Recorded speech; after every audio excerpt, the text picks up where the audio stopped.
1,000 years ago, the forces of Qi were resurrected. Fierce evil spirits have risen, threatening the kingdom of people. But fortunately, extraordinary abilities awoke in people. The first to awaken desperately fought evil, so they founded 4 great outposts to protect the people together. Yu Shen lived in Moog, a crime-ridden city from his early childhood.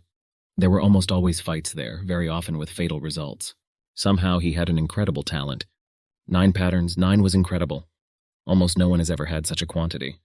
Sometimes the young man's behavior was very unusual. He could have picked up the phone and called the police. Inform the police that a sexual assault will occur today at 8 p.m. at Sophie's Hotel, room 302, and the fact that the buyer of sex services is his father. He also had extraordinary agility. If he met hooligans on the street, then they could not succeed in his dexterity. The bully tried to attack the guy with a stick. At the same time, Yu Shen deftly recovered from the blow. He could easily neutralize a criminal by slashing his hand with a sharp object.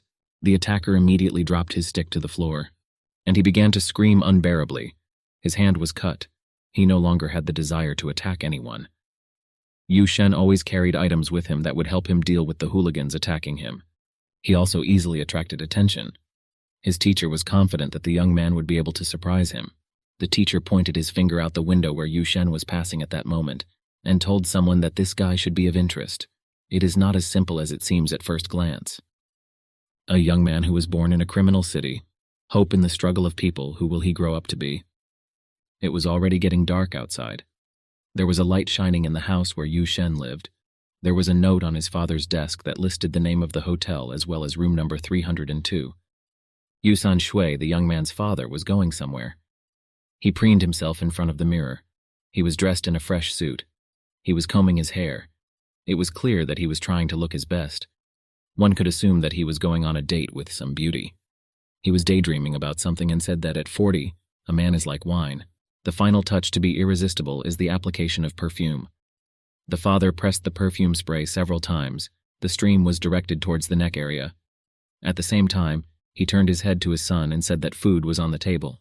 When the young man wants to eat, he must warm it up for himself. The young man nodded. At the same time, he was very enthusiastic. I read the book Moj Legislation. The father was already getting ready to leave, opened the door, and he also asked his son not to stay up late, because Yu Sheng had an important exam tomorrow. As you know, to successfully pass the exam, you need to be well prepared and, importantly, get enough sleep. The young man said that he knew everything, would definitely prepare, and would not stay up late. The man, in a high mood, shouted out that he was going on a date. He hoped that his son would do well in the exam. The young man was reading a book. He was focused. The door closed loudly behind his father. The guy actually shuddered. The father has already left. The guy dialed a combination of numbers on his mobile phone. He called the police. Yu Shen told the police that there would be a sexual assault at the Sophie Hotel, room 302 at 8 p.m. today. The policeman asked him if he had clearly seen the license plate number. The young man confirmed that he was 100% sure that the number was correct. The policeman asked the young man how they were connected with the person who would come to the room. He replied that it was his father. Everything was in order. He believed that he had not set his father up at all, but he simply served the people, because that's what his duty dictates, and everything must be legal. He sat down at the table to refresh himself. I began to remember that tomorrow the awakening ceremony would take place. The guy wasn't sure if he could actually open the patterned egg. He couldn't understand where it came from in his head. It's like a scroll of the dead. He wondered if something would change after he woke up. Half an hour later, there was a mountain of dirty dishes in the sink. The young man was sitting on the sofa and carefully reading a book. He saw that a policeman was calling his phone. The young man decided that the policeman had dialed by accident and picked up the phone. Yu Shen received the call and answered. Swear words were heard on the phone. It was his father. He was detained by the police. He was upset that he was so unlucky. He asked the young man to quickly take the money and come to the station to post bail. My father was just yelling into the phone. The young man held the phone at arm's length so as not to go deaf. I could hear my father perfectly even without putting my mobile phone to my ear. He shouted that there was a key under the bed in his bedroom. They needed to open the back door of the neighboring house where Widow Wang lives. The money is located directly under the vat with preparations. The young man mumbled something inaudibly. He did everything as his father said. I took the key under the bed. He opened the door of the neighboring house, and under the vat of preparations he actually found money. The guy carefully counted the bills. Yu Shen counted 2,000. He put the money in his pocket and called the policeman back. He introduced himself and said that he was a relative of Yu San Shui. He also said that he would not pay bail. After all, breaking the law should be punishable. He also asked that his father be re-educated properly, and they made him a useful member of society. The guy repeated once again that the police would make his father a useful member of society. After all, this has always been the positive force that Moog spread. Everyone must honor and protect these foundations. Yu Shen ran down the alley. A girl was running next to him. She begged that they would not be caught up. Suddenly arrows flew at them. One more arrow would have hit the young man in the eye. They ran and tried to dodge the arrows flying after them. Someone behind commanded the guys to run faster. The guy and the girl ran up close to the wall. The wall was high. The top was tangled with barbed wire. It was impossible to get over it. It was a dead end. There was nowhere to run further. Behind them stood a group of guys armed with baseball bats. They shouted for the guy and girl to continue running, but there was nowhere to run. A guy with a toned torso, a chain around his neck, and a mohawk exclaimed. What seemed to him or the fugitives want to leave their city of Zui. This was his dream. The guy with the mohawk gave the command to kill the fugitives, and a group of guys with knives in their hands and malicious smiles ran straight towards the guy and girl. The fugitives also grabbed a knife from their belts. A bloodbath began. The boys' bodies were scattered all over the place. There was a lot of blood. Lying in a pool of blood was the guy with the mohawk who gave the instructions. The girl and the guy stood next to each other. The bodies of the couples lay around them. They each held a knife with traces of blood in their hands. The girl told the guy that he could leave. The guy had a card in his hand. He thought about it. On the card was the inscription passage. Suddenly a passage opened in front of him. Light fell from the passage. The guy walked into the light. Yu Shen opened his eyes and sat up on the bed. He was in his bed. And this fight with the guys was just a terrible dream that he had. Perhaps one of the episodes of his past life came to him in a dream, when he was still living in a crime-ridden city. The guy sighed with relief and looked out the window. He has an exam at school today. The guy slowly trudged to his studies. He heard his classmates talking. One of them said that he was so worried yesterday that he did not sleep a wink. The other guy replied that he did the same. He just doesn't know if he will be able to wake up and pull out the patterned ones. The guy was going to the exam. The exam took place in the preparatory class. Class teacher Liu Qingfeng said that the awakening exam will begin in an hour. He continued, perhaps now the students hope to awaken themselves and pull out good talent. He told the students to try and strengthen themselves, then kill the evil spirits, conquer the city, and gain universal respect. He clenched his hand into a fist. He asked me to drown my enemies in their blood, help people prosper, and of course force myself to be respected. But if the disciples end up behind serving the people, then why bother trying at all? The students began to repeat enthusiastically, to help people prosper, to serve the people. Yu Shen was mentally not in the audience. Therefore I repeated, to serve the people or the people they serve. The teacher looked angrily at the student, and mentally called the guy a bastard. The teacher looked at his watch. He said it was time. He asked the students to go to the awakening point. The teacher looked after Yu Shen. He was very curious to know how many patterns this bastard would awaken. The exam started at school. The students lined up in 3 rows. They passed through a metal detector one by one to identify metal objects. Similar detectors are located at airports to check luggage and passengers before boarding a flight. Each student walked under the metal detector. If the device starts beeping, it means there is a metal object in your pocket or on your clothing. This could be a coin in your pocket, a chain around your neck, earrings, and so on. Only after verification could the student be allowed to take the exam. The girl walked up to the equipment and raised her hand. 4 patterns were revealed. It was cool. The girl was happy. One of the teachers recorded the results. He told the girl that she had good talent. If the law enforcement system hatches, it can go into the police department. And he added that she need not worry any longer. Since the resurrection of Qi, the animals have increased in size and become stronger. Extraordinary powers also awakened in people. During awakening, an egg appears behind the person. The patterns on it determine the abilities of the awakened one. The maximum number of patterns that one student can receive is 9, and the one who awakens all the patterns will become the greatest of the living. The teacher called the next student to go through the metal detector. It was Yu Shen. He approached the detector. The light on the device turned red and a characteristic sound was heard. The teacher asked the young man whether he had metal objects with him. The young man said that he always carries a couple of knives with him for self-defense. The teacher demanded that Yu Shen pull them out. After all, the equipment for awakening was very expensive. Metal could affect the test result. Therefore, before taking the test, it was necessary to get rid of all metal objects. The young man agreed. He began to pull out knives and all sorts of other items for self-defense from his belt, from his sleeves, from his suit pockets. There were a lot of them. The teacher had a surprised face. He asked if there was anything else in the pockets. The student said no. My classmates were whispering behind me. They wondered who this guy was who was hiding so many weapons. Yu Shen approached the detector again. The characteristic sound was heard again. The teacher again asked if he had anything else. The guy thought about it, and he replied that perhaps the detector was catching his iron will. The teacher, raising his voice, ordered him to pull everything out. The guy took off his jacket and shook out the remaining pieces of iron. He replied that he definitely doesn't have anything metal on him now. There weren't even any trump cards left, he added mentally. This time the detector missed him. He walked over to the equipment and raised his hand to it. He put his hand to the ball, the device began to emit light, an egg appeared behind the guy's back, and there were 9 patterns on it. Incredible. As many as 9 patterns, maximum number. Everyone looked at the student in surprise. The teacher couldn't believe his eyes. He repeated the result haltingly. Yu Shen said that most likely the equipment was broken and the result was false. The teacher refuted the student's words. The equipment was not broken, it worked fine. At that moment the guy hit the equipment with his fist and it shattered.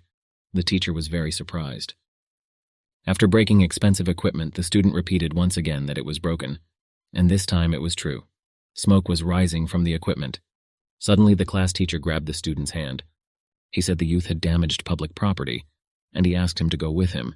They walked away, and the teacher showed the student the radiance. The glow resembled a large blue firebird. They were already sitting on the firebird. The teacher stood nearby.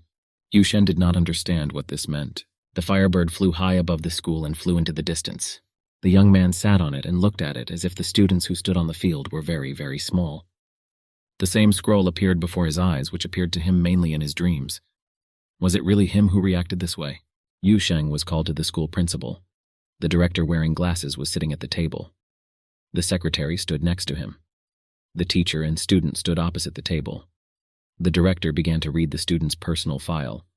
It indicated that the student entered their school 6 months ago. He is now 18 years old. The director looked sternly at the young man and asked, "Is he really from a crime city?" The class teacher and secretary were also surprised by the fact that he was from a crime-ridden city. Yu Shen thought about it. According to his data, if the scroll really opens during awakening, then what kind of power is this? The young man did not know what this meant. The class teacher reprimanded the student. The director was talking to him, but Yu Shen stood lost in his thoughts and heard nothing. The young man mentally returned to the director's room. The director thought about it. The guy developed an egg with 9 patterns. He was undoubtedly the lucky one, but he was from a crime-ridden city. The director, after thinking, turned to the young man again. He asked a strange question.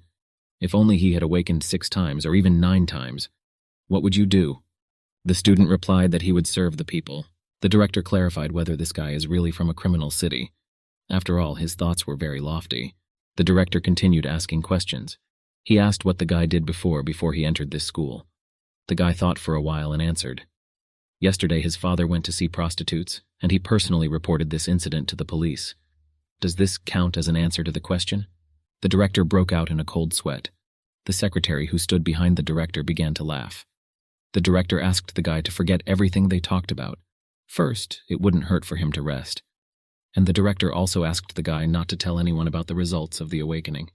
And he added that he would think about what to do next with his studies. The guy thanked the director, said goodbye, and headed out. The director, seeing the young man off, thought that, having such good inclinations, he managed to get out of the criminal city. The guy approached his house. He put his hand on the doorknob. There were traces of blood on the handle. The guy suggested that someone most likely broke into his house. Yu Shen entered the house. A guy was sitting in the room and rummaging through the closet. He was looking for something. There were traces of blood around the room. Suddenly the villain heard that someone had come into the house. He picked up the knife and quietly walked to the door to look. Before he could get to the door, he froze in surprise. Yu Shen beat him to it and brought the knife to his neck. He ordered him not to move. The blade was a few centimeters from the aorta. If he presses a little, the guy might die. Yu Shen added that he was annoyed by cleaning the floors.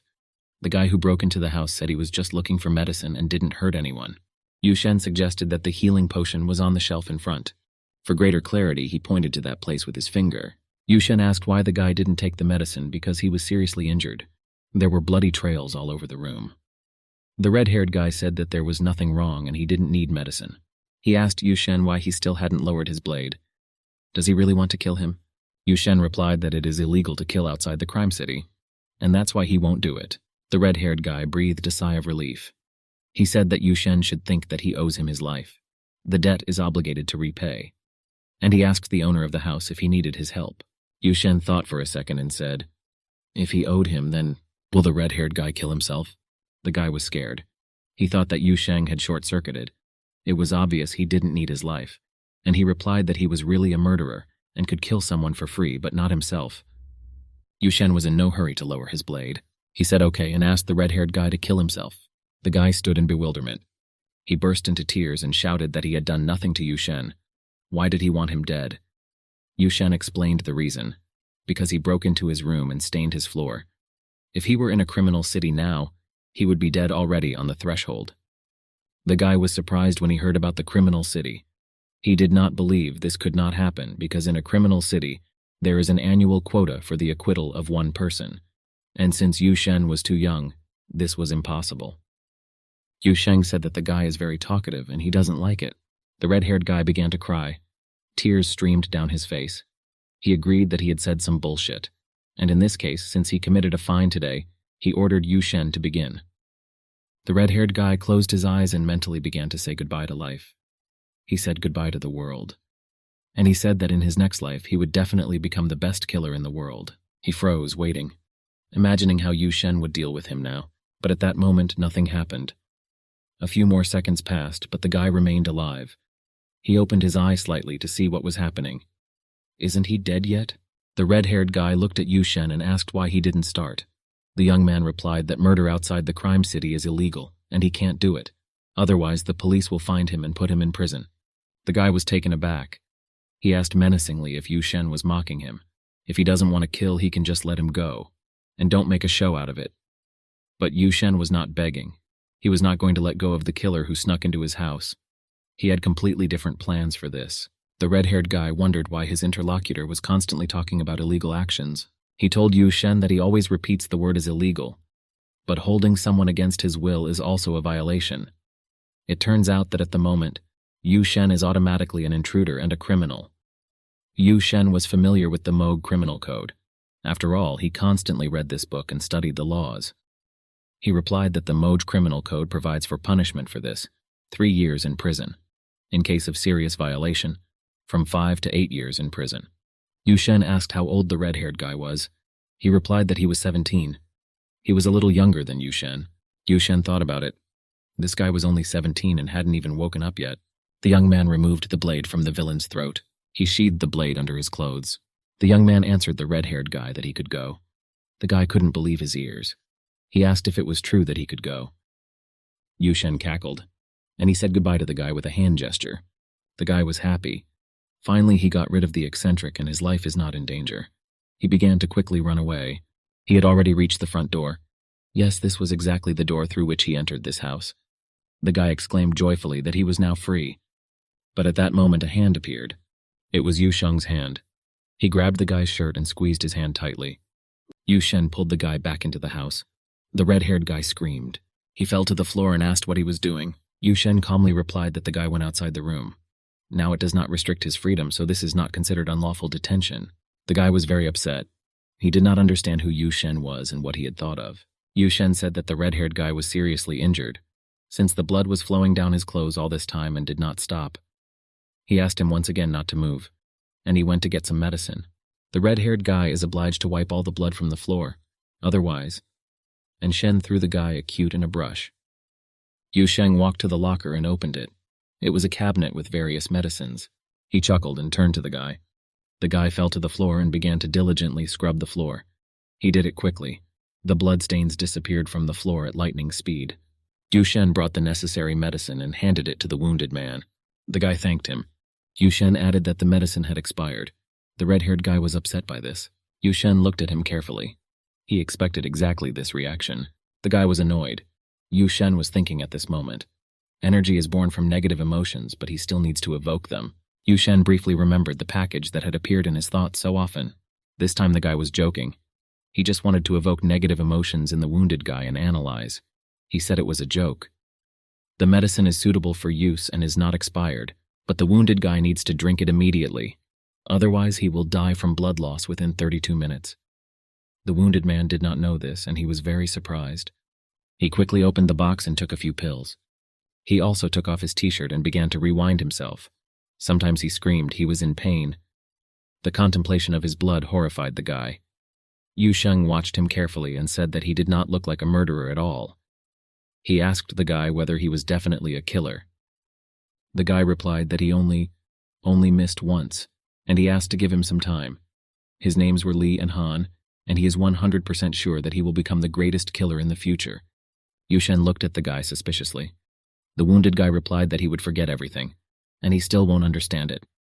Yu Shen said that to become a killer you need to devote yourself entirely to it. But is it worth it? The guy had already completely wrapped himself in a bandage. He was wearing a t-shirt, and he said that he was not afraid of death. His dream is to die nobly, like a real killer. After all, then everyone around him will be proud of him as the most fearless. Yu Shen asked the guy why he didn't kill him then he could calmly leave. The red-haired guy replied that he had his own special professional principles. If he was paid money, he will definitely help. For him, killing is work, not some kind of entertainment. Nobody hired him to kill Yu Shen, so he doesn't touch him. Yu Shen said that the guy is lying. He simply won't be able to do it. And he added that a little more and he would believe that the red-haired guy was a real killer. Yu Shen added that the killer in the guy had not yet awakened. Who would want to hire someone like him? The wounded guy told a little about himself. The fact that he only became an adult half a month ago. And soon the awakening ceremony will take place. When receiving the order, he lied about his age. Otherwise, he simply would not have received the first order. Only he didn't think at all that there is such a big difference between the awakened and the non-awakened. Even if he could only awaken a spoon. At the same time, the spoon crashed into his chest and injured him. That's why there was a wound on his chest and he lost so much blood. Yu Shen understood everything. He was about to leave. At the same time, he told the guy to get medical treatment and not to forget to wash the floors. And when he gets ready to leave, he should pick up the trash at the entrance and throw it out. The guy asked again. Yu Shen lets him go or not. He repeated that as soon as the guy finished cleaning, he could leave. Otherwise, he will owe his life. And he added that if he needed it, he would easily find it. In the meantime, he can live in peace. Yu Shen remembered something as he left. He added that the awoken are not as strong as he thinks. They have a certain gift, but power comes when they know how to use this gift correctly. This was 100 years ago. The forces of Qi have been resurrected, and after that evil spirits rose. She was rampant, threatening the kingdom of people. But fortunately, the first awakened ones appeared, and sacrificing their strength and lives, they founded 4 great outposts. Outpost of pacification of evil spirits, outpost of dawn, outpost of the dome, outpost of demons. 4 outposts stop evil spirits, and human masters stand guard over them, keeping evil out. Yu Shen walked through the city and dreamed. He heard someone say that the outpost for pacifying the evil spirits could not stand. 2 guys were looking at the phone and talking loudly. One said that monsters appeared in Shanghai and many people suffered. On the screen was a photograph of the monster that appeared in Shanghai, and which led to the death of people. The guys were upset. They didn't understand how this could happen. What then does the Ministry of Exorcism do? How could it allow this to happen? The young man added that things were becoming uneasy on Earth, and it was good that nothing like that had happened here yet. Yu Shen slowly moved away from the guys. He was on his way to the stall, and now he finally got there. The stall sold a lot of goodies. The guy entered the stall. The salesman was sitting behind the counter. He was wearing a t-shirt and was yawning. Everything indicated that the seller had just woken up, or he was completely asleep at work, and the guy woke him up with his appearance. He looked carefully into the young man's eyes. He said that there was a product and pointed to a sealed package that was lying on the table. The guy was not happy with this deal. He said that this was the last time he came for the goods. The seller said that now they are even. Yu Shen turned around and began to leave, and he told the seller that they would definitely see each other again. The seller smiled sarcastically. He believed that this would not happen soon. The seller walked away from the counter and repeated that they would never meet again. Yu Shen came to his home. He sat down on the bench in the kitchen and opened the envelope. From the envelope, he took out a bright red crystal, and he began to look at him carefully. It was a demonic quintessence crystal that evil spirits create after absorbing human vitality. He picked up a crossbow. He placed several coasters in his room. He perched a crossbow on stands, which were directed in different directions of his room. I tied a rope to each crossbow. He tied one end of the rope to the handle of the front door. This mechanism would start a chain reaction and lead to a line of crossbows the moment someone opens the door. He collected all the ropes in his hand. This would allow him to trigger the crossbow's trigger mechanism at a distance. He squatted down and thought. Suddenly, something began to happen to the crystal. A bright red light began to emanate from it. The outpost for pacifying evil spirits looked like a high rock. The approach to it was shrouded in barbed wire. There were people at the outpost. They always wore cloaks and hoods. People were descending from the outpost. Suddenly, the young man saw that the road was closed. He was also told about this by an elder who was sitting cross-legged and meditating. The guy fell to his knees in front of the elder and begged him to open the way. They had to get through. The elder looked at him carefully, and once again he strictly repeated that the road was closed. The young man was restless. He insisted that the old man open the way. Some unknown force began to fly over the outpost for pacifying evil spirits. The staff rose above the elder. The old man shouted, "Death." A black funnel formed above the people. The guys were horrified. The young man told the old man that he was just joking. His divine guidance has served the human race for a long time, sacrificing everything. They would not have dared to challenge the elder. The young men turned around and went back where they came. As soon as the guys turned their backs to the old man, a question was asked. The elder asked the young man if he wanted to go through. The guy was delighted and asked if he had any more advice. The elder repeated that when they returned, they would have to tell their divine throne to change his name. And he added, if he had not had to defend this place, where it was not appropriate to raise a hand, then the young men would already be dead. The young man laughed, thanked him for the advice, and promised the elder that he would definitely pass it on. The young men went further along the road. The elder watched them carefully. The staff rose above him again and energy swirled. A week later, Yu Shen sat in his room furnished with crossbows. A red crystal floated in front of him. 2 gray crystals lay on the floor. Yu Sheng's phone rang, but the guy didn't respond. Suddenly, the crystal, which had previously been floating in the air dressed in red, fell to the floor. It changed its color from red to gray. The young man opened his eyes. He immediately picked up the phone and answered the call. The call was from his class teacher, Liu Qingfeng. He asked the young man to return to school tomorrow morning. A person from the Ministry of Exorcism will come. He will conduct certification of trained students. Resources will be allocated to the best one. This certification is very important. Only one student will pass. The teacher said that it did not matter whether Yu Shen could pass, but asked him to try. The young man agreed to try. The class teacher asked the student why he could not reach his father. The young man replied that most likely in the prison where his father is now, they are not allowed to use mobile phones. The teacher remembered that the young man's father was in prison. He had practically forgotten. It was this guy who turned his father in for dating prostitutes, which is why he is now behind bars. Yu Shen walked over and looked at the calendar carefully. He thought that there were 312 days left. The next day, the young man came to school. He sat in class, deep in thought. He propped his head up with his hand. Perhaps he could think better in this position. Classmates were animatedly discussing something. They were worried about who would be chosen. Who will this lucky guy be? Everyone wanted to become the best and fight monsters. One guy said that if he is not chosen, he will fly away. Their class teacher entered the class and the students fell silent. The teacher said that a notification had just arrived and everything had changed. He continued his speech. This time, not only the Ministry of Exorcism, but also reserve officers from the Ministry of Security came from Shenli. The certification format has also changed. Each school will nominate 5 suitable students, after which they will be eliminated. In the end, only one will remain, the best. The students began to mentally ask that they be chosen. Even if they were weeded out later, everyone still wanted to shine their face among these lucky ones. The teacher raised his hand and said, "Which of their class?" The director decided to choose. It sounded like a sentence. All the students waited with bated breath. The teacher said the name Yu Shen. Indignant statements were heard. The guy was outraged. He asked why Yu Shen was suddenly chosen. Someone confirmed that he is a weakling. The students began shouting the name Hey Mu. According to most, he was the ideal candidate. A farce began in the class. The teacher asked for silence. He asked the students, "Do they disagree?" Was the choice made unfairly? He asked the students to remember that there is no justice in this life. If, when you are not treated unfairly, then you need to endure and improve yourself until you break the injustice.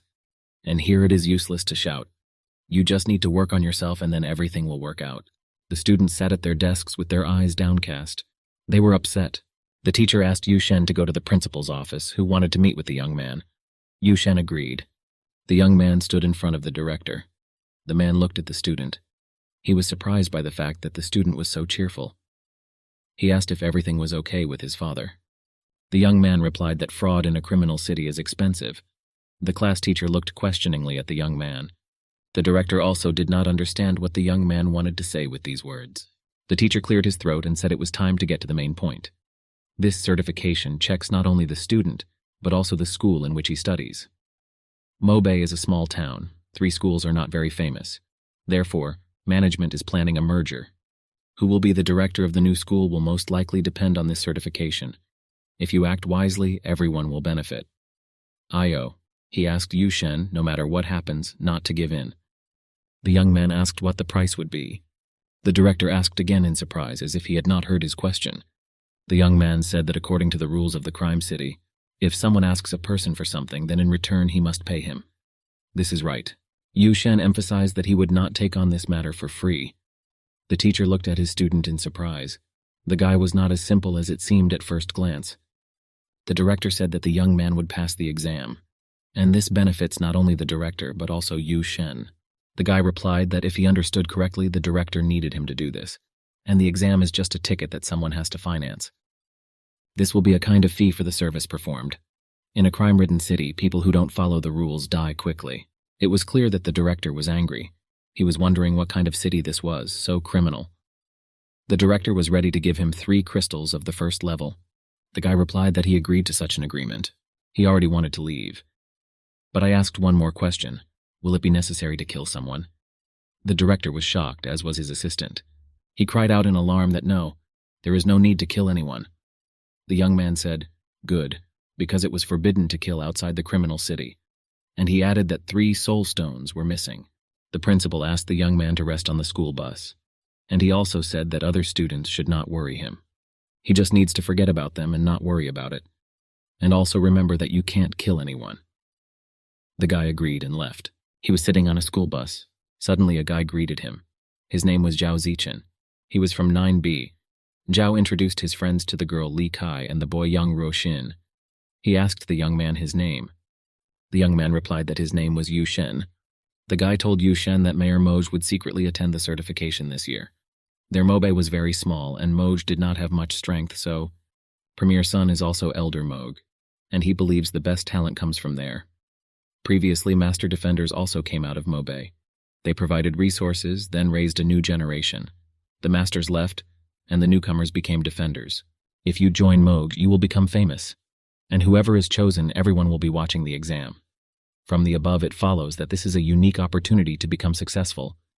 Zhao said that other schools also have many masters. He suggested that as a rule, 1 candidate is chosen and the other 3 are used as backup. This way the chosen one will have more chances. Winning won't be that easy. The girl behind laughed and said that without exception, head girl Zhao would definitely win. Headman Zhao's father is the head of the Mobe security department. The guy sitting next to him added that Headman Zhao was chosen for certification. He added that 1 word from him and he could count on their support. Zhao was inspired. He replied if so, then willy-nilly he will have to get this victory. Zhao told Yu Shen to relax. After all, he will have brilliant prospects. Yu Shen asked if it was true that his father was the head of the security department. Zhao replied yes, the most real one. Yu Shen told the guy in confidence that his father was currently in prison. Zhao replied that it was not a question. If he had not broken anything serious, he could put in a good word with his father, and Yu Sheng's father would be released. Yu Sheng shook his head negatively. That's not what he meant at all. He asked Zhao otherwise. Yu Shen wanted his father's sentence to be increased. Zhao was confused. He didn't expect Yu Shen to ask such a thing. Zhao thought about how much one must hate one's own father in order to put him in prison on purpose. At the same time, I also want to increase his term. It was mean.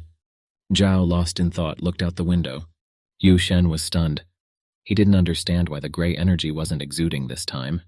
Did he do something wrong and wrong? The bus was leaving the city. Yu Shen thoughtfully rushed out the window. Zhao jumped up and asked that they were leaving the city, and added whether the certification would really be carried out outside the city. Zhao turned to the driver. Perhaps the driver took the wrong route and went the wrong way. After all, recently there was an incident in Xinhai, and now it's not safe at all outside the city.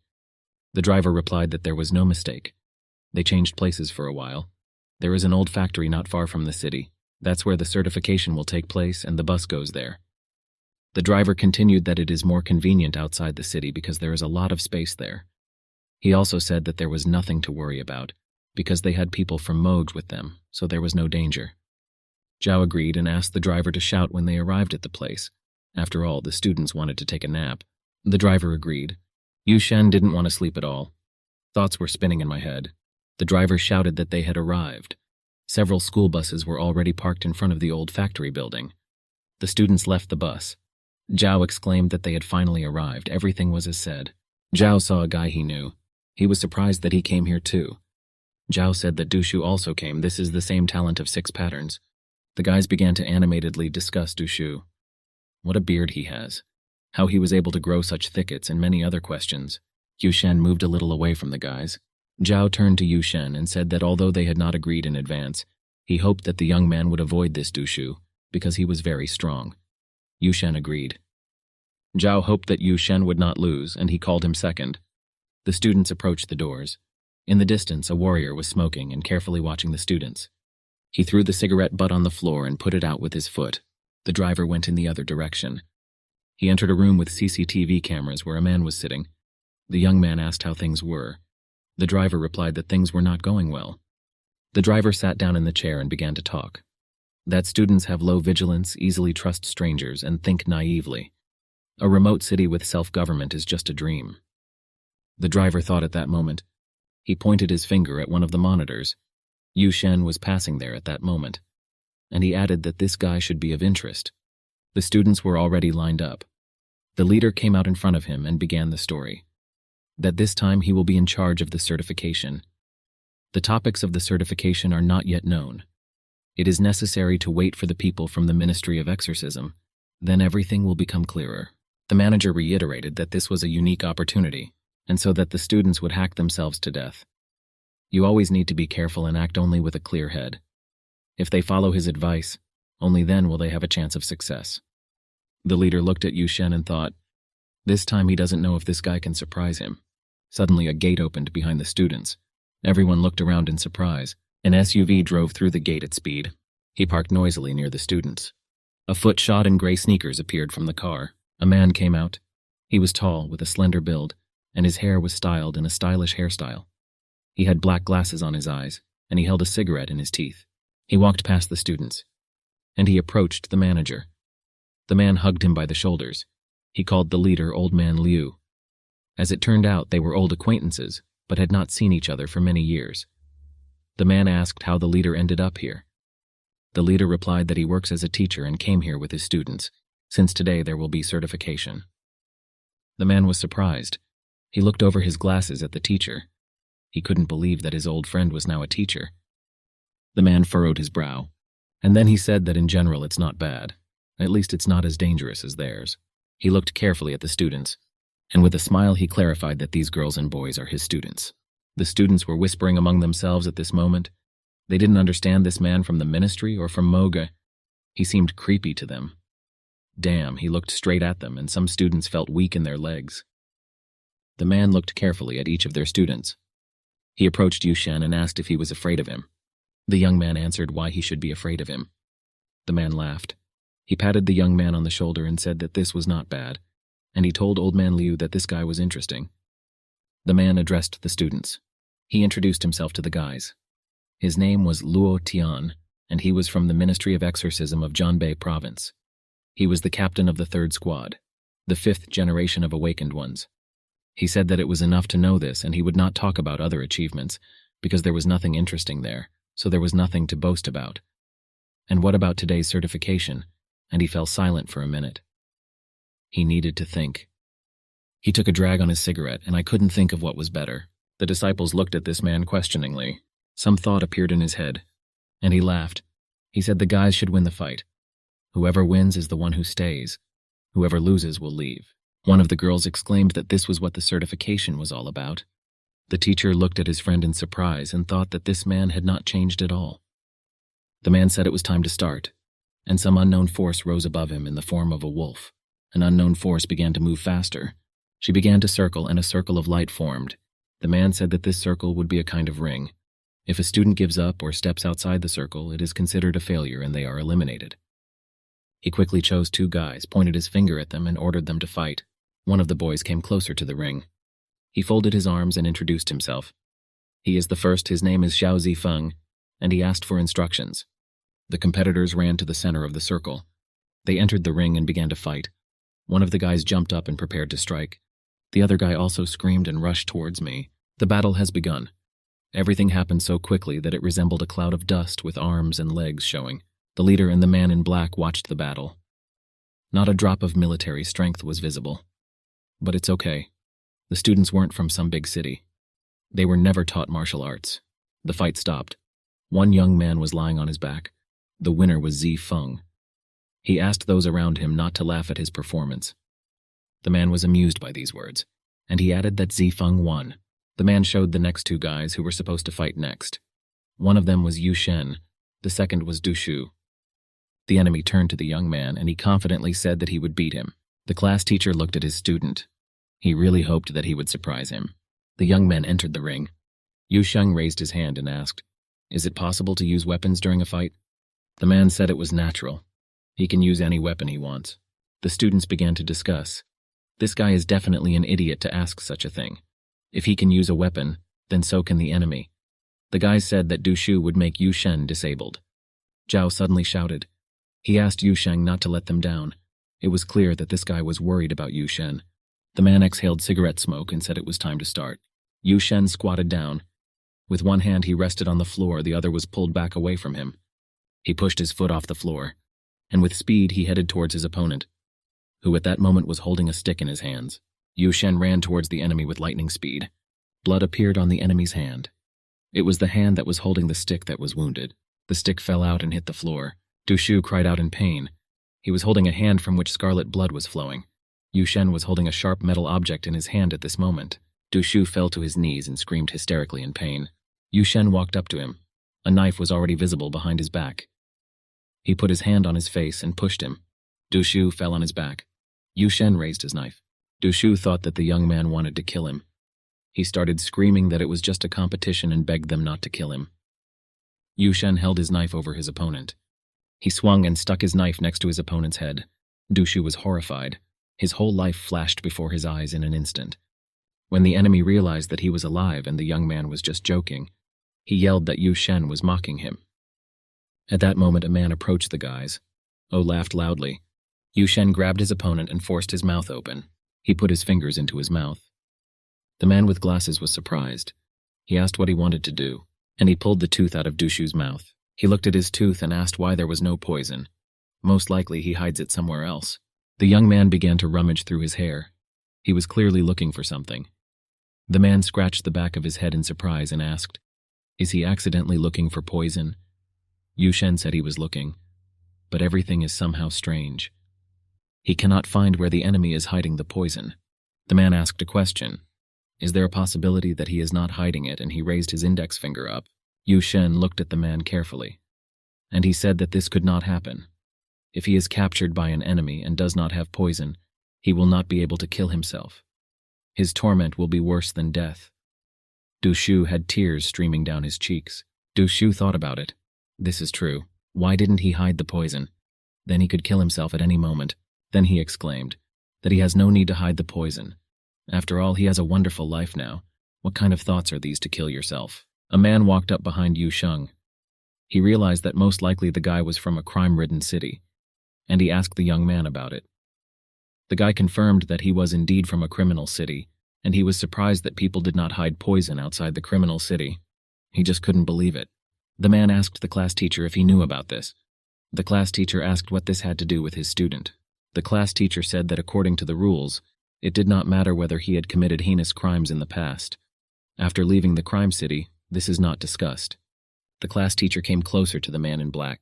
And he repeated that it is not discussed only if he has not killed someone again. Otherwise, one day without mistakes is enough for him, and he is his student forever. Yu Shen stood behind the teacher. The man scratched his head and said that it would be better to forget this conversation. After all, his enemies are evil spirits, not people. And he added that today, we can finish this. The man turned and said that the certification would continue tomorrow. The plant is large and there is enough room for everyone to stay overnight. He pointed towards one of the rooms and asked to sleep there. The man walked up to his car and asked the class teacher that they haven't seen each other for so long, that this is a great excuse to have a drink. The teacher said that it was unlikely because his students were still here. The man got into the car and told the teacher that his student was from the Forbidden City, and he added that it is difficult for him to predict whether he will pass the certification. A rat rustled in the corner.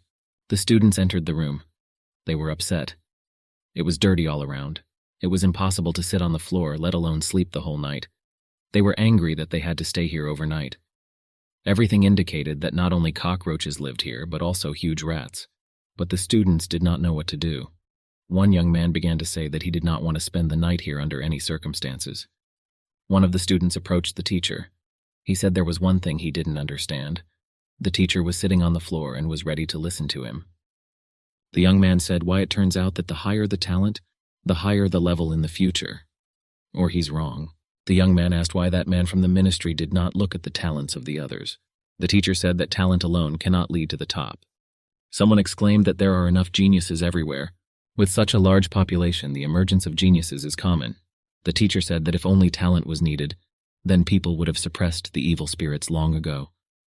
The teacher said that in his time he had seen a lot of geniuses, but only a few of them rose to prominence. The young man thought about it, and the teacher continued that considering his talent an extraordinary gift, and considering himself above everyone else is tantamount to arrogance. He saw people make mistakes in the simplest things. The lucky ones who studied at famous schools entered the outpost to pacify evil spirits, and when they saw the evil spirits, they trembled with fear, did not kill a single one, and were eventually beheaded. The teacher saw this with his own eyes. What this world is missing most is geniuses. Take anyone in Moj, they are all stronger than you. But at what price is this given to them? The students listened thoughtfully to the teacher's speech. The teacher also said that the disciples did not go through the 4 great gates. After all, human life means nothing there, cheaper than a sip of water or a piece of bread. Whether a person can survive is not talent. This is character. This is luck. Without decisiveness and a cool head, without sufficient prudence, it can be just a joke. The students were silent. They pondered the teacher's words. The teacher said that now it is necessary to rest. After all, the certification will continue tomorrow. One young man replied that he was not that tired, and there is such dirt around that he will not be able to sleep in such conditions. The teacher sternly asked the young man, "Is he really disdainful? He doesn't want to sleep among cut-off limbs. After all, there are more important situations. When you fall asleep, you are not sure whether you will wake up tomorrow or not." And the teacher threateningly called everyone to sit down. He also repeated that compared to the 4 outposts, these are still flowers. He called to look at Yu Shen. The young man simply sat down on the floor. He considered himself no better than anyone in this room. Does he seem arrogant? Yu Shen watched silently. He didn't like being made an example of. At that moment, he found himself in the center of attention. Everyone looked at the guy with wide eyes. Yu Shen leaned on his knee and began to rise. Zhao asked where he was going to go. The young man replied that he was going to go to the toilet. When the young man walked away, Zhao said that although Yu Sheng is gloomy, he is a good guy. The girl apparently did not agree with this. She asked what he showed. Zhao sighed fatally. Yu Shen walked carefully. He pressed himself against the walls so as not to accidentally fall into the cell. There were cameras everywhere here. He slowly made his way, hugging the cameras. Seeing another camera, he decided that it was most likely the last. He didn't know if there was anything else at the plant. He analyzed the situation. The entire plant was in cells. But the guy knew that there was probably some place where there were no cameras. He decided that he needed to check all the rooms and find the place where there was no camera. He quickly ran into the factory premises. Yu Sheng made his way and looked into every room. I walked on. He approached one of the doors. According to his feelings, this was exactly the room where there was not a single camera. He reached out his hand to the handle. He opened the door a little and heard someone talking. The conversation was about Liu Qingfeng. Someone found out if there was any information about the teacher. The interlocutor replied that no, there were people in the room. One of the men said that if we remember the conversation between the teacher and the man from the ministry, we can conclude that he too was at the outpost of pacifying evil spirits. The man added that Liu Qingfeng is a good teacher, but he is wasting his talent here. Another voice said that they wanted to offer the teacher a transfer to the regional center. After all, his pedagogical methods deserve attention. Yu Shen listened carefully to their conversation. He knew that eavesdropping was not good, but if it helped to find out useful information, then sometimes it was okay. Yu Shen looked into the room. There were 2 men standing there, and the driver of the bus who was taking the students to the factory was sitting. The room in which there was not a single camera was a monitor room. Yu Shen returned back. Almost all of the students were asleep. The teacher sat in the corner, resting his head on his hand and dozing. The young man tried to pass so as not to wake up the teacher, but the teacher was not sleeping. He asked the young man a question, as he prepared his lone wolf plan. The young man sat down in the corner and thought. It was night outside. Yu Shen looked and listened carefully. He heard some noise. The teacher looked at him menacingly. The young man held a crossbow in his hand. The teacher saw the crossbow in his hand, but he said that it did not concern him. Yu Shen headed towards the exit. The teacher looked after him and thought that it is the loners who most often suffer a tragic end. There was a man from the ministry standing on the street, who came to the students during the day in an SUV. He had a huge dog on a chain. Approaching the room where the students were staying, he laughed. And he said that it was time for them to find out what the awakened ones who dared to sleep in the open air were really facing. At this moment, the man let go of the leash. The monster, opening its mouth wide, rushed forward. It was not a dog at all, but some kind of monster. Outwardly, he had some similarities with a huge dog. The monster's eyes glowed red. Patterns were painted on the body. The men who were in the monitor room saw an angry monster on the screen. They were horrified and did not understand why this demon appeared here. Then they shouted Luo Yun's name and called him an idiot.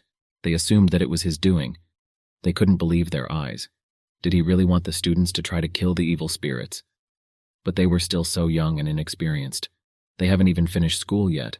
The men ran up to the bus driver, who was quietly dozing on the sofa, and began to wake him up. They called him Captain. Most likely he was in charge of them. The captain woke up and looked out from under his cap, and he said that there was no need to panic. Men can calm down and sit in their seats. How much trouble can one demon appear? But after thinking, I came to the conclusion that this is even good. After all, the school raised cram students. Maybe they learned something during their time at school, and I decided that it would even be useful for these students to look at blood.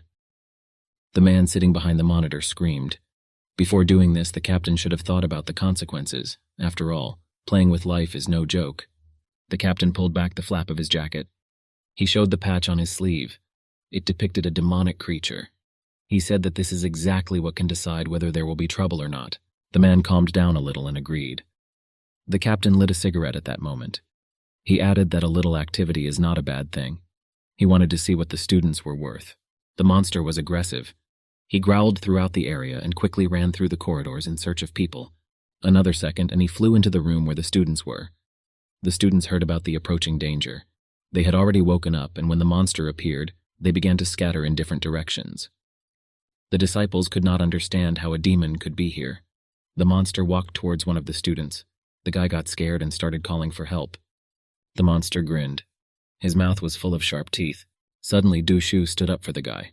He stood in front of him and asked him not to be afraid, saying that he would protect him. The guy was holding a stick in front of him. The monster howled and prepared to jump. Another second, and it rushed towards Du Shu. The guy gasped and blood flew to the side. Suddenly, someone's foot hit the monster in the head. It was Zhao. He said not to be afraid and covered Du Shu, who was wounded, and he offered to unite, then the demon would not be able to harm them. Panic began among the students. They called the teacher for help. They shouted that they were scared and wanted to go home. The teacher stood calmly against the wall and watched what was happening. He was in no hurry to run to help. He did not know whether such a test would really be useful for the students. At this time, the captain was watching the young men through the camera. He said these 2 guys are brave but a little dumb. They didn't know that the head of a hellhound is the strongest, but the fact that they were stubborn was also not bad. Suddenly, the captain remembered the student Yu Shen because he was noticeably annoyed by him. He wasn't in that room. The captain walked to the door and grabbed the handle to open it. He looked out and said that there was no need to look for him. Outside the door, he saw Yu Shen standing. The captain asked if he had come to sit. Yu Sheng was asked how he ended up here. The guy calmly replied that he was following the tracks. It was not entirely clear how he managed to do this. After all, it was simply impossible to get here following unclear traces. The man knew that the guy was from a crime city, but he didn't think that he would be so strange. Yu Shen sat down on the sofa. The men asked why he did not go to the aid of his classmates. Does he really want them all to die? The young man said that he was not going to help because they would not die. The captain shouted that he would not help the students. And if Yu Shen himself does not do this, then they will not cope and will die. The young man said that the hellhound just seemed strong. In fact, she is weak. Therefore, even if the young man does not help them, they still will not die. The captain was already yelling. He asked what would happen to the students if the hound's powers increased. Yu Shen replied that they will not increase, and he knows that for sure. The captain threatened that he would specifically strengthen it. What will he do then?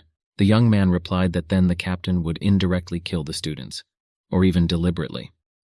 The young man added that according to Article 75 of the Moj Criminal Code, this is punishable by imprisonment for a term of 7 years or the death penalty. The captain agreed, and he asked if he would go deal with the students now. Can Yu Shen save them? The men saw that the captain was nervous. Yu Shen stood up and nodded his head. He said that he would not save the students anyway. The captain yelled that the students were his classmates. Does the young man really want to see them die? His thoughts flashed how this guy could be so selfish. The young man replied that he could not cope with the captain. How then can he save them? All that remains is to die with them. Yu Shen suggested another option. You can report it to the police and then receive benefits. The guy continued the conversation. According to Moga's new school policy, if the student dies while completing the task, there is a payment of 30 or 50,000. And if at the same time you become a witness and inform on the murderer, then you can also receive a good reward. Yu Shen was smart. He knew the entire criminal code of Moga. If 10 students are killed, the killer will be issued an arrest warrant. As a particularly dangerous criminal, he will be able to receive a 10. And he asked the captain if he would kill the students. The captain was stunned. He didn't know what to answer. At this time, a stranger stood on a rock with 2 men. God had it. They were bathed in starlight. God was watching them at that moment. If the plan succeeds this time, then perhaps all 3 will have a chance to rise up and become servants of God. This is the greatest mercy. He said that this night these smartest students were destined to die. The men behind him also took up the cry. They shouted that the disciples were destined to die. The man said that let their lives be their payment, and he asked to atone for their sins. We had to wait half an hour and then start. At this time in Baichunshin Moga Division, a man was sitting in the division chief's office. He was writing something. This man was the head of the unit. Suddenly his mobile phone rang. He picked up the phone and answered that it was the boss. On the phone they were talking about some kind of deal. The boss was interested in this and asked to speak further. In fact, this proposal was nothing. I had to do one favor. In 10 minutes a motorcade was supposed to pass from the north, and the guards should not disturb it. Heresy of 1,000 gods. The boss asked to name the price. The voice from the phone said that Chief Lin had organized the certification of students for schools from distant cities, including for the city of Mobei, where certification has not yet been completed. There were only 12 students there. Was it possible? The head of the unit said that a transaction always has a guarantor, and if the one who spoke into the phone continued to fuss, then he would have no choice. The voice on the phone said that this was a deal and that it was a game reserve. The boss has no right to bargain. Of course, if Moj, full of hypocrisy, allows the poor children to die, then there will be nothing to object to. The boss agreed. He warned that if anyone dies in Mob, he was already holding the phone in his hands. The boss said that in 6 months, everyone in Jiangbei province would rise up again and destroy their sect. He promised it. A statement came from the phone. Heresy of 1,000 gods. Meanwhile, in the monitor room, the captain was stunned. He lost a large amount of money. They paid 30,000 for each. He lost as much as 300,000. Yu Shen asked the captain if he could copy this recording for him. The captain did not understand what the guy wanted to do, and he asked him about it. Yu Shen replied that during the certification the answers are unknown. If you mistakenly think that someone is really in danger and save him, you can get a reward. 12 people, a total of 360,000. The captain yelled nervously. He called the young man an impudent man. It wasn't fair to the other students. The captain said that he would definitely report the young man to Moj so that he would be kicked out quickly. After all, the young man is a big parasite. The men behind the captain enthusiastically raised their fingers up and said that it was not for nothing that everyone praised the captain, and they expressed their respect to him. Yushen turned around and said that he would give half of it. The captain was very surprised. The captain was delighted. He said that this is a good cooperation and he will sort everything out. Meanwhile, the students continued to confront the monster. Zhao asked if Du Shu was still holding up. The guy replied that everything was fine. He thought about how Yu Shen had predicted everything and always carried a knife with him. If only one of them had any weapons, they would definitely have dealt with the monster. No one knew where Yu Shen had disappeared to. Zhao said that if he came back now, he would call him father. At that moment, footsteps were heard. The guys were surprised. As soon as they talked about this, Yu Shen entered the room. He stood behind the monster. Zhao had to keep his promise and call him dad. Yu Sheng said that it doesn't suit him very well. Zhao asked where the young man had been. Yu Sheng replied that he was in the toilet. Zhao accused the young man of lying. He was sure that these sounds were impossible not to hear. Yu Shen apologized. He was always bad at lying. The guys were outraged. Yu Shen calmly walked around the monster and headed towards the students. Du Shu was surprised if he really just walked by and didn't even glance at the hellhound. And he added that he doesn't know why, but they all need to be together. It will be safer for everyone. Yu Shen thought about it. The young man asked if he could hurt them. The guys didn't understand what he was talking about. Suddenly, Zhao clutched his heart and fell to his knees. He moaned. He was in great pain. The boys looked at their classmate. At that same second, Du Shu fell to the floor and began to squirm in pain. He also groaned and shouted that he was in great pain. At the same time, the young man held his back. Yu Shen looked up. He said, "It turns out that here such a fierce demon is bullying his comrades. They are the youth of Moj. They fight for the people. They swear with their lives to protect." The young man did not have time to finish. The monster rushed straight at Yu Shen. The men watched the young man and the monster through the monitor. The cameras not only broadcast video, they also transmitted sound. Therefore, what was happening in the room was listened to by the men from the monitor room. Yu Shen spoke well. If Moj heard this, he would definitely be moved and send money. If you think rationally, then there is nothing terrible. They looked at the monitor. The captain said he was wrong in putting the hound under the control of this fellow, and the fact that it provided him with more room for maneuver. Further, Yu Shen is unlikely to cooperate with the captain. One of the men who stood near the captain was surprised and pointed to the monitor. He asked the captain to look at the screen, and he pointed at the screen with his finger. At this moment, Yu Shen shouted that protecting his comrade was his sacred duty, and the fact that the torch of people will not go out. With one blow, he knocked out the hound. The dog fell on its back. She was dead. The captain's eyes widened in surprise. He watched this game. Yu Shen said that it turns out that such a fierce demon attacked his comrades here, and if he had not come on time... Zhao continued to writhe in pain. The captain was terribly upset. He called Yu Shen an asshole. He said that he was clearly overacting and no one would believe him. He also shouted so that the young man would not deprive the captain of freebies. Yu Shen turned his attention to the cameras that hung above the window. All the students gathered around the lifeless dog. Zhao asked if this was the end. The thought flashed through the students' heads that they were all students here. Why then is there such a gap between them? It turns out they are truly useless. Zhao and Du Shu fought desperately, and it was Yu Shen who defeated the monster. Suddenly the door to the room opened. A man stood on the threshold. He stood with his back to the moonlight. It was hard to make out who it was. The man exclaimed that the gods were all with him. The students looked at the stranger in surprise. The stranger shouted that he was giving new souls to the gods. He raised his hands up and a bowl appeared above him. Zhao asked in surprise whether this was a first-level awakened one. Someone said maybe it's the heretic. But where could he come from here? The man stood with his hand raised. The bowl continued to spin above him. Zhao said that heretics kill mercilessly. Zhao continued that a level 1 awakened one is slightly stronger than a hellhound. And now their only hope? And all the students, as if by agreement, looked at Yu Shen. Zhao grabbed his head. He said that his wound was still very painful. And he added that they are smart and therefore they should act smarter. Yu Shen exclaimed that it was against the law to kill people. The man shouted first and ran towards the students. He wanted to cover Yu Shen with the bowl, but the young man jumped and the bowl sank to the floor. The stranger said that the young man had good skills and the gods would like it. It was the heretic. For a minute it seemed to him that the young man had simply disappeared. Yu Shen had already pointed his crossbow at the man. But then I remembered the ban on murder, and he immediately lowered his crossbow. The stranger turned his attention away from Yu Shen and ran up to the other students. He said that he would kill them first. The stranger raised the cup and said that the gods are with him and their radiance is eternal. At that moment, the young man jumped on the stranger from behind. He wanted to hit him with a sharpened piece of metal, but stopped. This would be wrong because the young man could not kill. And he slashed the stranger's hand. Blood poured out of his hand. The man repeated that the gods are with him and their radiance is eternal. He forcefully threw Yu Shen away from him. The guy flew into the distance. Yu Shen did not take his eyes off the stranger, and he was already very close and tried to cover the boy with the cup. Die with a cry.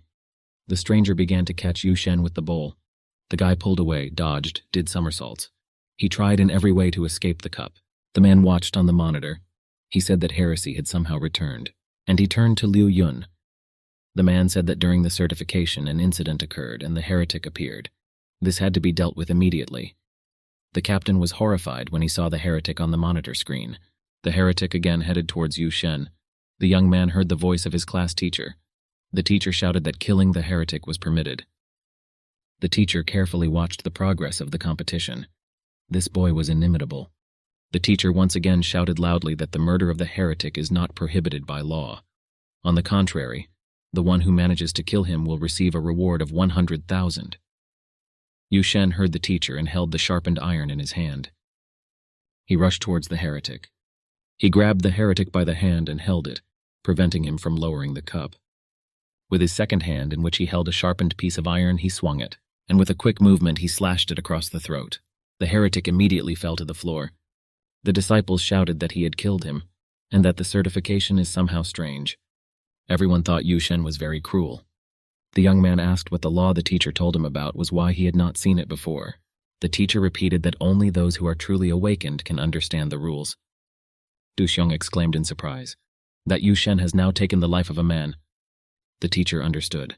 The disciples were horrified because it was the first time they saw a dead person. Everyone thought Yu Shen was very cruel. But why did they themselves volunteer to be awakened and decide to kill? The teacher continued, that if Yu Shen had not killed the heretic, everyone in the room would have died. The teacher said that he would gladly look at each student at the moment when one day they will disappoint everyone. The teacher spoke further. He invited the students standing next to the corpse to look at it carefully. Look at his wounds as well as his eyes. They had to face the fear that would help each of them win. Zhao said that he is not afraid at all. His father is the head of the security department. Du Xiong said that if Zhao is not afraid, then he is not afraid either. Several students stood and could not say that they were not afraid. They were scared, very scared. The teacher said that the best outcome for them would be to remain ordinary people, and he said that tomorrow they would go back to school and live their old lives. The teacher turned his head to Yu Shen and asked him to follow him. They went outside.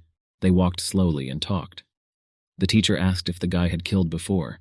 After all, it was clear that he had experience. The young man said yes.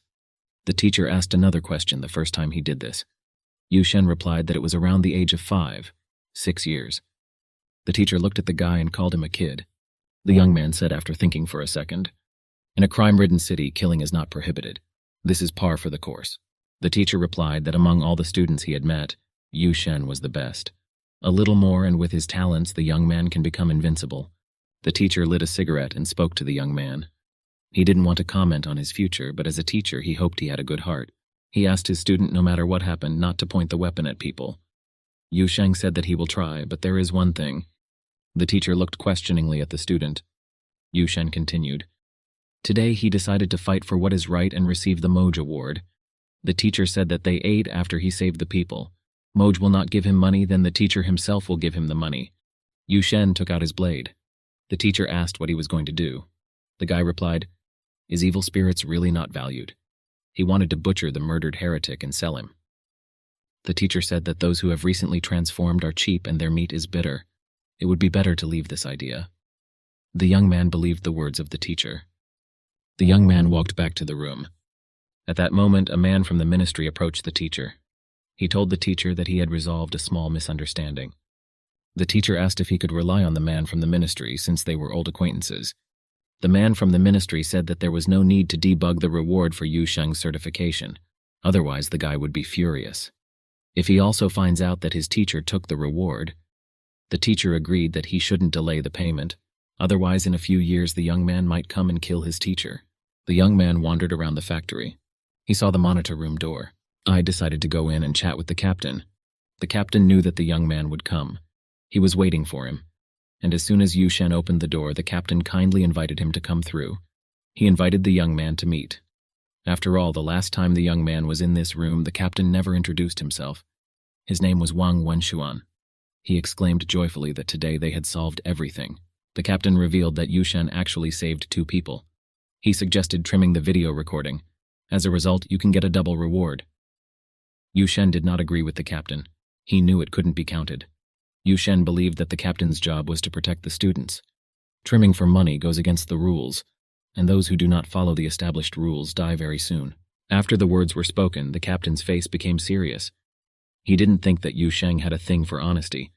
This surprised him very much. The captain said okay. And he added that if ever they had to work together again, the young man would just have to call, because the captain was now his eternal patron, and whoever stands in his way to wealth will die. Yu Shen added that he had already repeated the same speech many times. Killing people outside the crime city is illegal, and if the captain even thinks about murder, Yu Shen will report him to Moge. The captain laughed. He was no longer so decisive. Yu Shen decided that he would then think about who would be better to work with. After all, the 3rd paragraph of the Code of the Criminal City says that you should never get close to idiots. And it doesn't matter at all whether they are your friends or enemies. It was already dawn outside. The plant no longer looked as gloomy as it did at night. In the room around the body of the heretic, students were sitting. They examined him, looked fear in the eyes, assessed his wounds. They did everything the teacher told them. The captain came through the door. He was also a part-time school bus driver. The students were delighted. They were happy that they would finally go home. The students got on the bus. Someone elbowed Yu Shen. It was Zhao. He said that when they return home, he will definitely help Yu Shen with that matter. The young man did not immediately understand what business Zhao was talking about. Yu Shen remembered after thinking for a while. He asked Zhao to extend his father's prison term. He said, "Okay, buddy." Zhao was happy that Shen allowed him to do this. Suddenly, someone grabbed Shen by the shoulder. It was Dushu. He said that he wanted to go to Yu Shen, and he asked me to teach him how to kill. Shen thought about it. All the students had good hearts. Why they all want to kill, this question was a mystery to him. After all, this is illegal. Yu Sheng thought that the people from the criminal city were friendlier than those who were currently surrounding him. After all, so little time has passed, and the disciples are already talking about murder. Du Shu said that his language was so-so, and that was not what he meant at all. He just wanted to become stronger. He thought Yu Shen could help him become as strong as himself. Yu Shen replied that you can go bald and become as strong as him. The students arrived at their school. As soon as Yu Shen got off the bus, the captain caught up with him. The captain asked the young man whether they had a good time during the certification. Could this be called a vacation? Probably not. Yu Sheng replied that he just got off the bus. The captain said that he was not in a hurry. He was not in a hurry at all. Yu Sheng walked to the director's office, grabbed the handle and opened the door. Before he could even go inside, he blurted out that he had completed the task. The captain stood behind him. The director said that he had already heard this, but the certification results have not yet arrived. There is no specific list yet. And if this is a deal, then you need to wait until everything becomes clear. Yu Shen turned to the captain and asked, in his opinion, what place he is in. The captain enthusiastically replied that, naturally, he was first. After all, only he was able to defeat both the hellhound and the heretic, and therefore he is worthy of respect and reward. The young man turned to the director and said that now he was in first place. The director was confused. He thought why he was asking a complete stranger about the certification results, which the director personally did not even know and had never seen. The director apologized. He asked who the man was who came with Yu Shen to his office. The young man replied that this man was most likely from the province, and he probably decides everything at this certification. The director realized that this man was from the provincial ministry. He joyfully gave his hand to the captain and began to apologize. The director was not even surprised that the young man was from the ministry. After all, the captain was young, promising, and simply handsome. The captain was somewhat embarrassed by the director's words. The director said upsetly that their place had practically no prospects. There is no money, no resources. All that remains is to watch talent. Because they lack nothing, and everyone lives very modestly to the best of their ability. The director asked which department such a high-ranking person was from. He ordered his secretary to quickly bring tea. The captain thought for a second and replied that he was from the reserve. By this time, the girl had already brought the man freshly brewed tea. The director narrowed his eyes. He was surprised that the man was from the reserve, and he immediately took the tea from the man. The director walked away with the tea. The captain and secretary looked at each other in surprise. The director walked up to his seat. He put his hand on the chair and, pushing it aside, sat down. He asked why the man had not said earlier that he was from the reserve. Yu Sheng was not interested in the conversation between the director and the captain. He extended his hand and asked to give him what was promised. The director handed him several turquoise crystals. Yu Shen took the stones and squeezed them in his hand. Having received what was promised, he immediately left the director's office. The captain followed the young man. Suddenly, a mobile phone rang in my pocket. Yu Sheng picked up the phone and answered. Zhao called him. He called Shen his brother and said that his father was a very cool guy. Zhao went to see Father Shen today, but when he came to prison, his father was not in the cell. He sat and told fortunes by the hand of one policewoman. It was very enviable. Yu Shen tried to answer something to his friend, but he cut him off mid-word. Zhao continued. Since he considered himself very smart under his leadership, his father's crime was successfully reclassified as committing indecent acts towards the female sex. With such a crime, he faced a long sentence, and he won't be able to be released very soon. Yu Shen was overjoyed, wondering if his father would spend his whole life behind bars. The captain and Yu Shen came to the main hall of the secret ministry. There were a lot of people here. The captain asked to take a look because it was a unit of the secret ministry. The captain asked the young man if it impressed him. The captain asked the young man if he would photograph something here. Girls sat at tables and received visitors. The girl saw the captain in the room and was very surprised. She couldn't understand how he ended up here. The girl quickly grabbed the phone and called someone back. She said that Wang Wenruan, the sick one, came to their ministry again. At that very moment, an emergency was declared. The girls began to lower the blinds. At their workplaces, they installed signs that the reception of citizens was temporarily suspended. The visitors were outraged because just a few seconds ago the ministry was working, and now it's closed. Visitors were wondering why they closed. The captain and student watched in surprise at the situation that had developed. Yu Shen knew that talkers could not be trusted under any circumstances. The crime city taught him this, since they are very talkative and will blurt out at the most inopportune moment. A young girl approached the reception table. She apologized and asked if she could contact the girl from the ministry. She said that their captain went on a mission. Many wounded are now in the hospital. They are even ready to give a reward for his salvation. It was clear that the girl was very excited, because she spoke in a raised tone. The worker asked not to panic but to tell in detail what happened to the captain. It was necessary to figure everything out, and for this you need to know the situation in more detail. The girl continued that they are now fighting heresy and are giving a reward for saving people. The girl had already started crying. If their captain dies, no one will survive. He fights for the human race. The girl worker raised her hand and said that we needed to wait a little. She will have to check their policies. She put a book on the table, political treatise, and she began to quickly flip through the pages. She found the chapter she needed. Indeed, there is such a rule, but during a war, anyone who has time must record a video. The girl handed the flash drive to the worker. The worker was delighted and picked up the flash drive. She quickly connected it to her computer and opened it to view the contents. The flash drive contained a video of 3 armed men running towards one.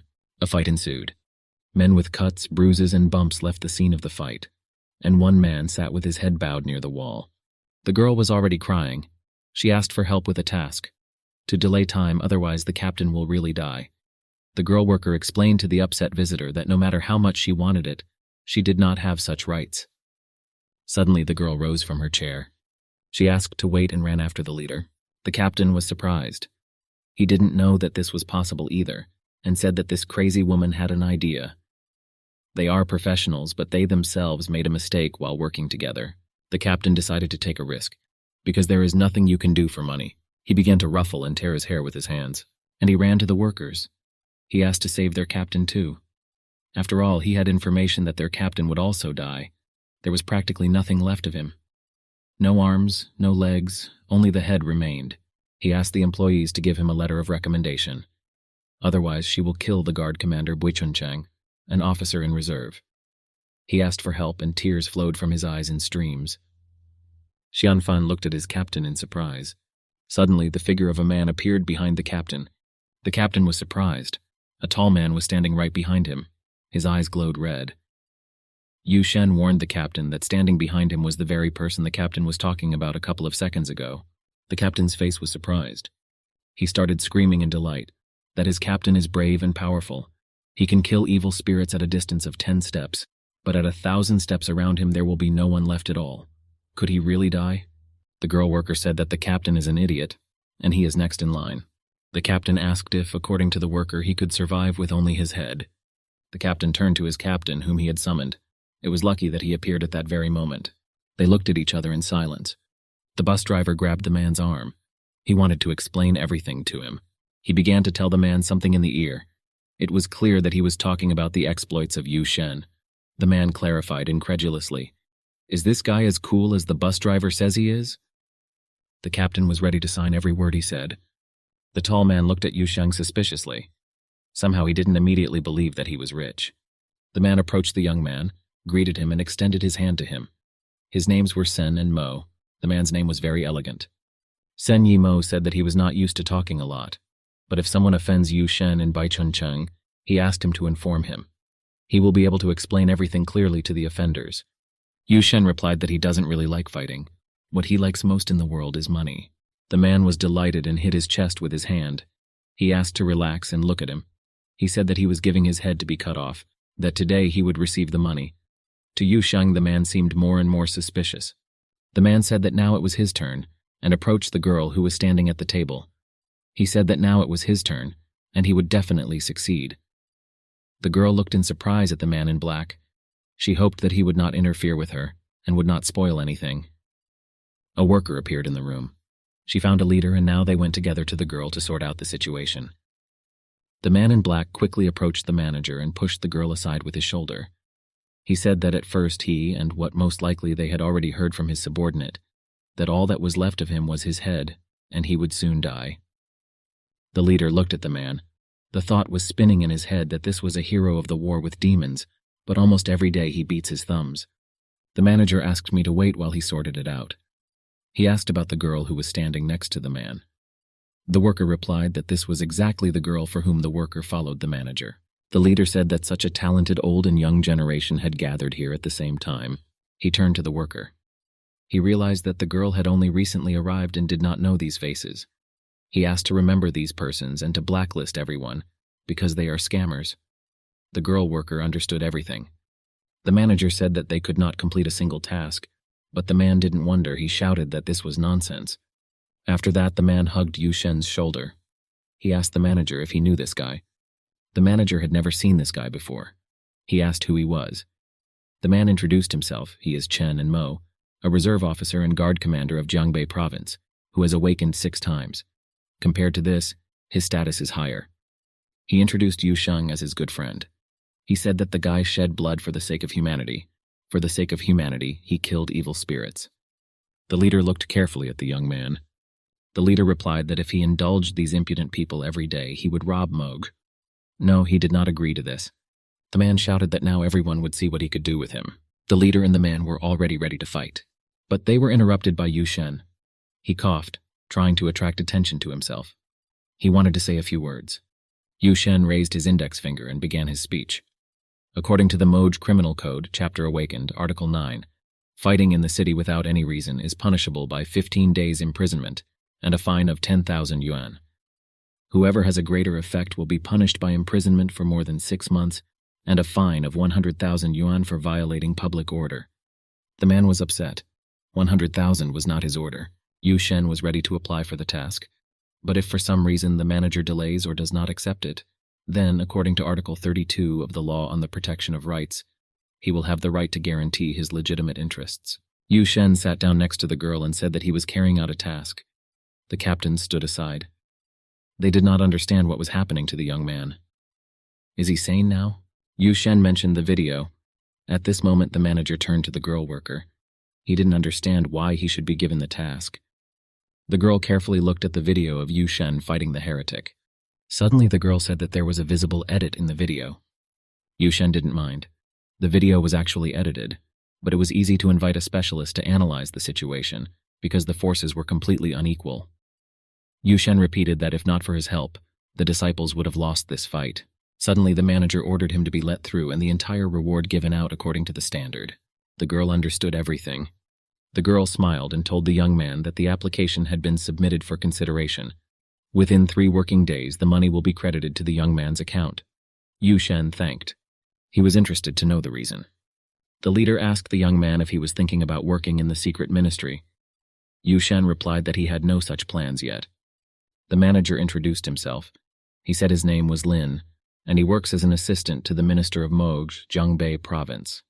He asked the guy to trust him, and after he entered the secret ministry, his career would not end. The leader handed a piece of paper to the young man. Here, a man in uniform joined the conversation. He said that the manager wouldn't even think about it. After all, he knew his intentions. After all, he was a reserve officer for so many years. The leader turned around and walked away. The officer just chuckled indignantly. The officer told Yu Sheng that this time was an accident. He asked not to doubt his strength. He asked me to find him when Yu Shen had money.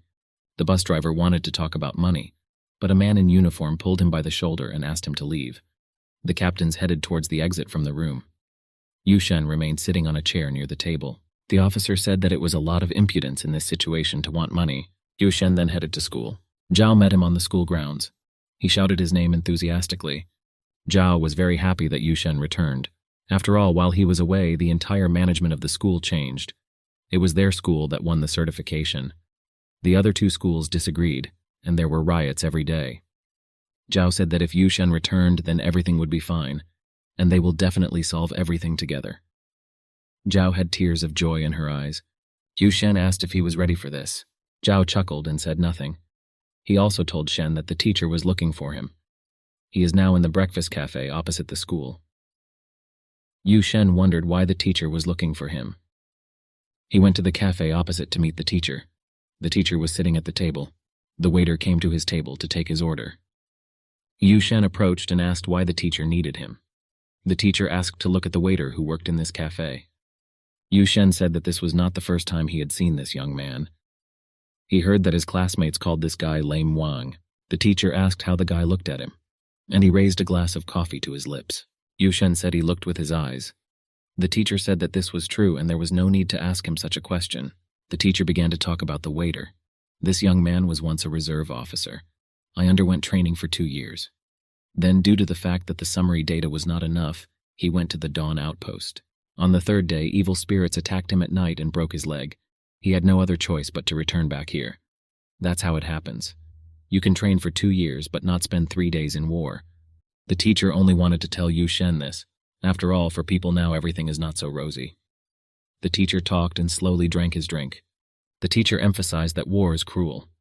He asked if Lame Wang had been attacked by evil spirits in front of Yu Shen. Would he have saved him? Yu Shen replied that he didn't know yet. The teacher said that he once saw with his own eyes how a rescued person pointed a knife at his savior. I also saw that 3 lives were given because of 1 bun stained with blood. The teacher stood up from the table and said that perhaps it was not worth forcing him, because the world had never protected Yu Sheng. The teacher put his hand on the young man's shoulder. And why does he force the young man to go and protect this world? The teacher thought about it. At this time, Yu Shen held a sharpened piece of metal in his hand at the ready. The teacher removed his hands from Yu Shen and suggested we talk about something else. The teacher lit a cigarette and asked if Yu Shen had any friends. The young man replied that there is. This is his girlfriend, and she is now in a crime city, but in 307 days she will leave there. The teacher asked if someone would hunt this girl. What will Yu Shen do in such a situation? The young man said that he would kill everyone who hunted her. What if the whole world is hunting this girl? Yu Shen replied that then he would be forced to kill the entire world. The teacher turned his attention back to the waiter. He did the same, only he protected the whole world. The young man was surprised. He defended the whole world, and Yu Shen was going to kill the whole world. By this time, the teacher had already finished smoking his cigarette and threw away the butt. The teacher invited Yu Shen to go with him to the same place. Before leaving, the teacher trampled the cigarette butt with his foot. They came to the veterans camp. There were a lot of people here. Some were without legs. A man came out to meet them. He said that the teacher considers this place a zoo, but despite this, he periodically comes here. He asked the teacher who he brought to the veterans camp this time. The teacher replied that his student had come with him. The man had a disc peeking out of his pocket. There was a picture of a naked girl on the box. Yu Shen immediately noticed this disc. The man said that the student looked good. Yu Sheng bent down and spoke directly into the man's ear. According to the Moj criminal code, public sale of illegal video material is punishable by 15 days of arrest and a fine of 2,000 yuan. The man did not immediately understand what the student meant. Yu Shen showed the man 3 fingers and asked whether that number would be enough or not. The teacher wanted to invite the student with him, but the man replied that he wanted to talk to the student a little more. The man said that 30 is a lot. The young man replied that this did not mean 30 but 300. The man was indignant. He called the student a brat. He said that he only bought 2 pieces. He wanted to earn some money. He raised his finger menacingly. Yu Shen knew exactly the place where such discs were sold. He cleared his throat and said that these CDs were sold in the north of Mobay at Brown's Music. And he added that this store sells 1 disc for 1 yuan. So if you think about it, this man still has 800 left of what he earned. The man began to shake with anger. It was clear from his hands that the man was seriously nervous. The man shouted that 200 was the maximum he could offer. And if Yu Sheng does not agree, then he will tell Xiao Liu that he has absolutely no shame. Yu Shen took out his phone at this time. Yu Shen continued. He said that if he snitched on this man in the right place, he could get 5,000. The man snatched the phone from the young man's hands. He pressed him to his chest and said that with scammers you can only deceive. And there is no need to drag bureaucrats into this. The man just wanted to earn money for his funeral. And he still has a conscience. At the same time the phone continued to ring, he did not reset the incoming call. Someone's voice was heard on the phone. The voice apologized and asked if it was really Zhang Yushu on the phone. The man yelled that they made the wrong call, and he was just showing off. How does he know the great hero Zhang Yushu? At the same time, the man quickly pressed the end call button. After the man calmed down a little, he replied that he agreed to 300, but they didn't even negotiate. Yu Shen doesn't take this seriously at all. The man continued to hold the phone in his hands. At the same time, the young man took the man's hand. The man replied that he was a hero. After all, he guarded and pacified demons for 30 years. Shed blood for the sake of people. After these words, the man took money out of his pocket. He handed them to Yu Sheng. The young man took the money. Yu Shen's teacher watched their conversation. He stood a little away from them. The teacher decided that old man Zhang really liked Yu Shen. After receiving the money, old man Zhang and Yu Shen went to the teacher.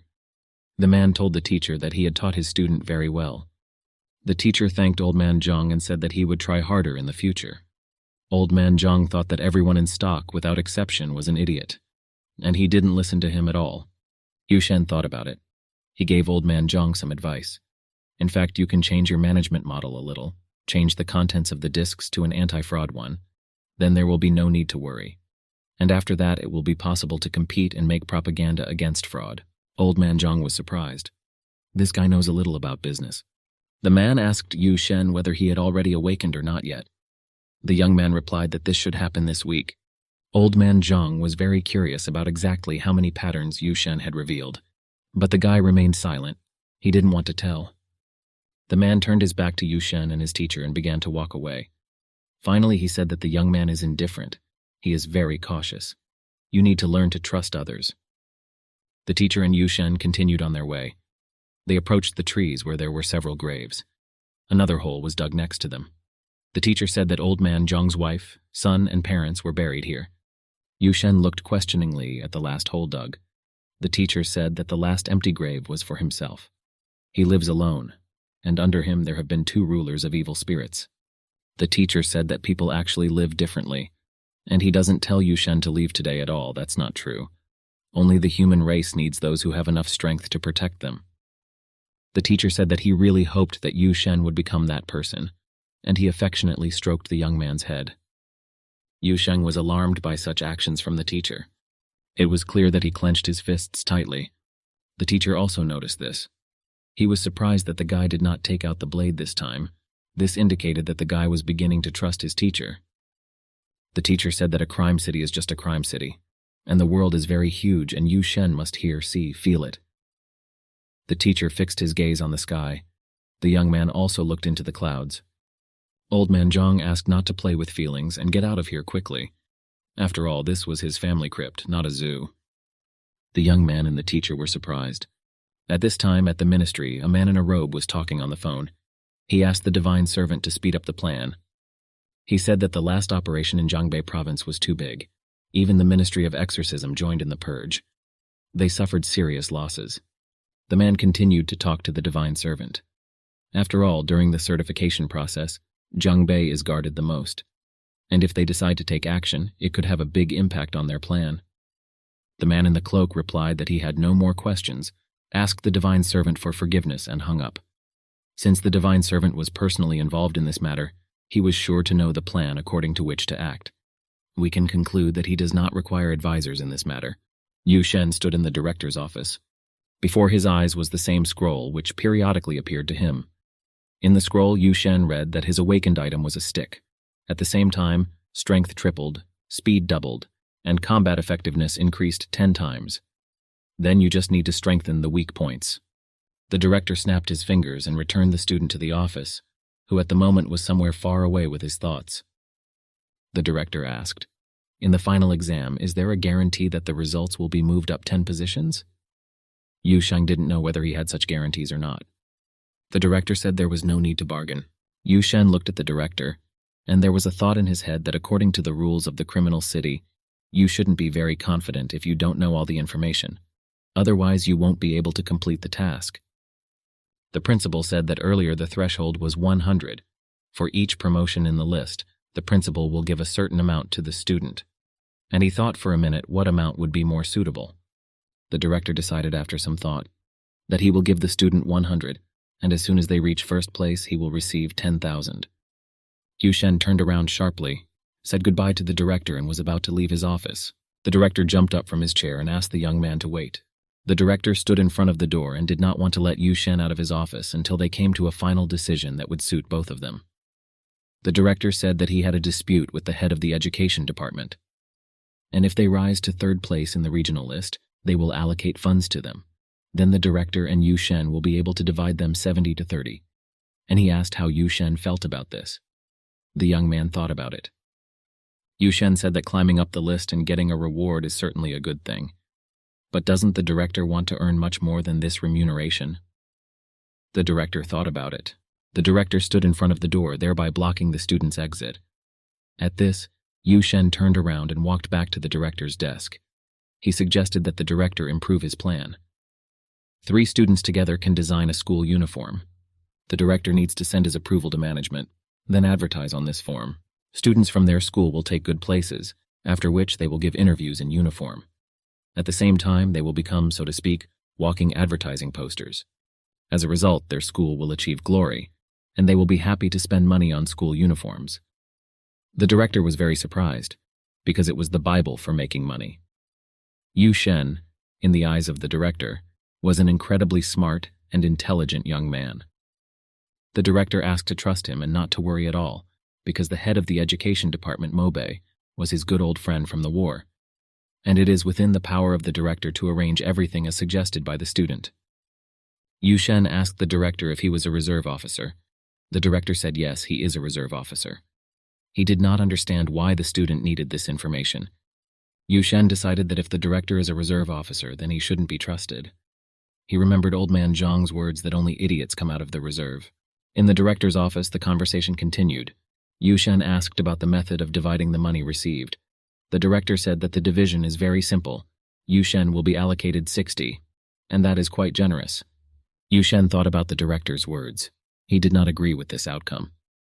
The director realized this and shouted to the whole office that he agreed to give the young man 70 and keep only 30 for himself. It is necessary to add to this the reputation of the school, because only geniuses come out of here.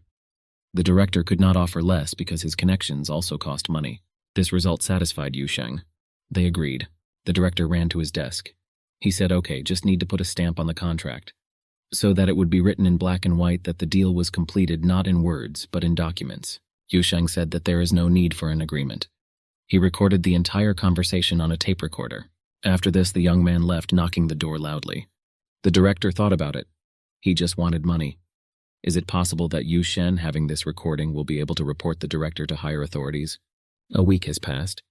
Yu Shen stood in the office and examined the jacket. There were a lot of labels on the back of the jacket.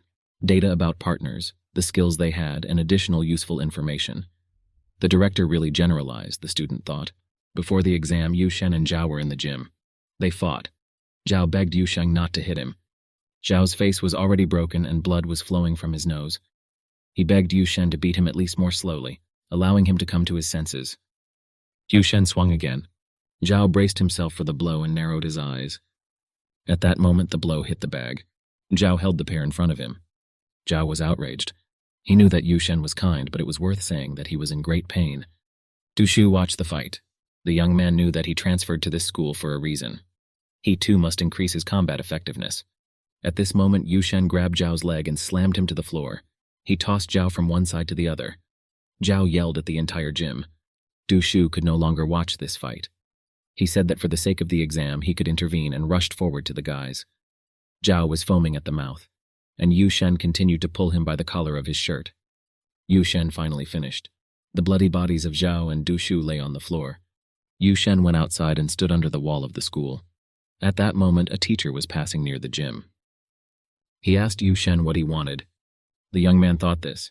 If he needs to fight during the exam, he doesn't know what to do in this case. He didn't want to do this. The teacher asked in this case whether he would shoot past, or whether he would dull his blade. Yu Shen said that he would not do this because it is impossible to deliberately damage the weapon. The young man asked the teacher why it is forbidden to kill people here, and who sets these rules. The teacher laughed, and once again he touched Yu Shen's head. The teacher watched the young man's hands. Yu Shen stood at the same time.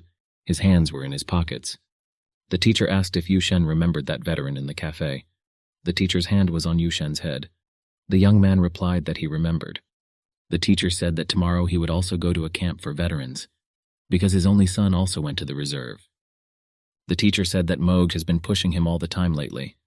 They say that the time has come and he had no children. Therefore, in the near future, he will have to go to a camp for veterans. But the teacher can enter Yu Shen as his student, and this is considered a child. And this will allow him to stay. Yu Shen agreed with the teacher. The teacher looked intently into the student's eyes. The teacher smiled at the student. They continued to stand opposite each other. Teacher and Yu Shen approached the city gate of Mobei. The place was busy with a lot of people walking around. The teacher asked the student to think carefully. After all, he had practically no character problems. They approached the table. The young man sitting at the table had to fill out a questionnaire, and to do this, know the data. He asked Yu Shen to give his name, age, identification number, the name of his parent, and also the accompanying person. The student replied that his name was Yu Shen and he was 18 years old.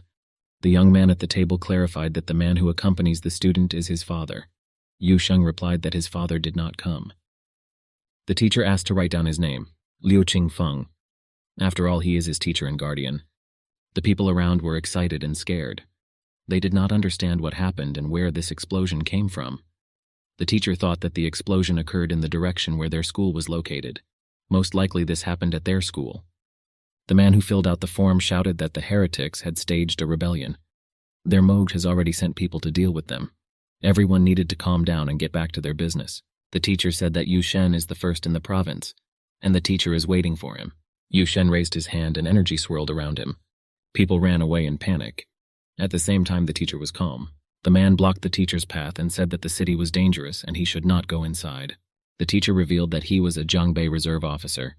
He guarded the outpost for pacifying evil spirits for 2 years, and it is his duty to protect the human race.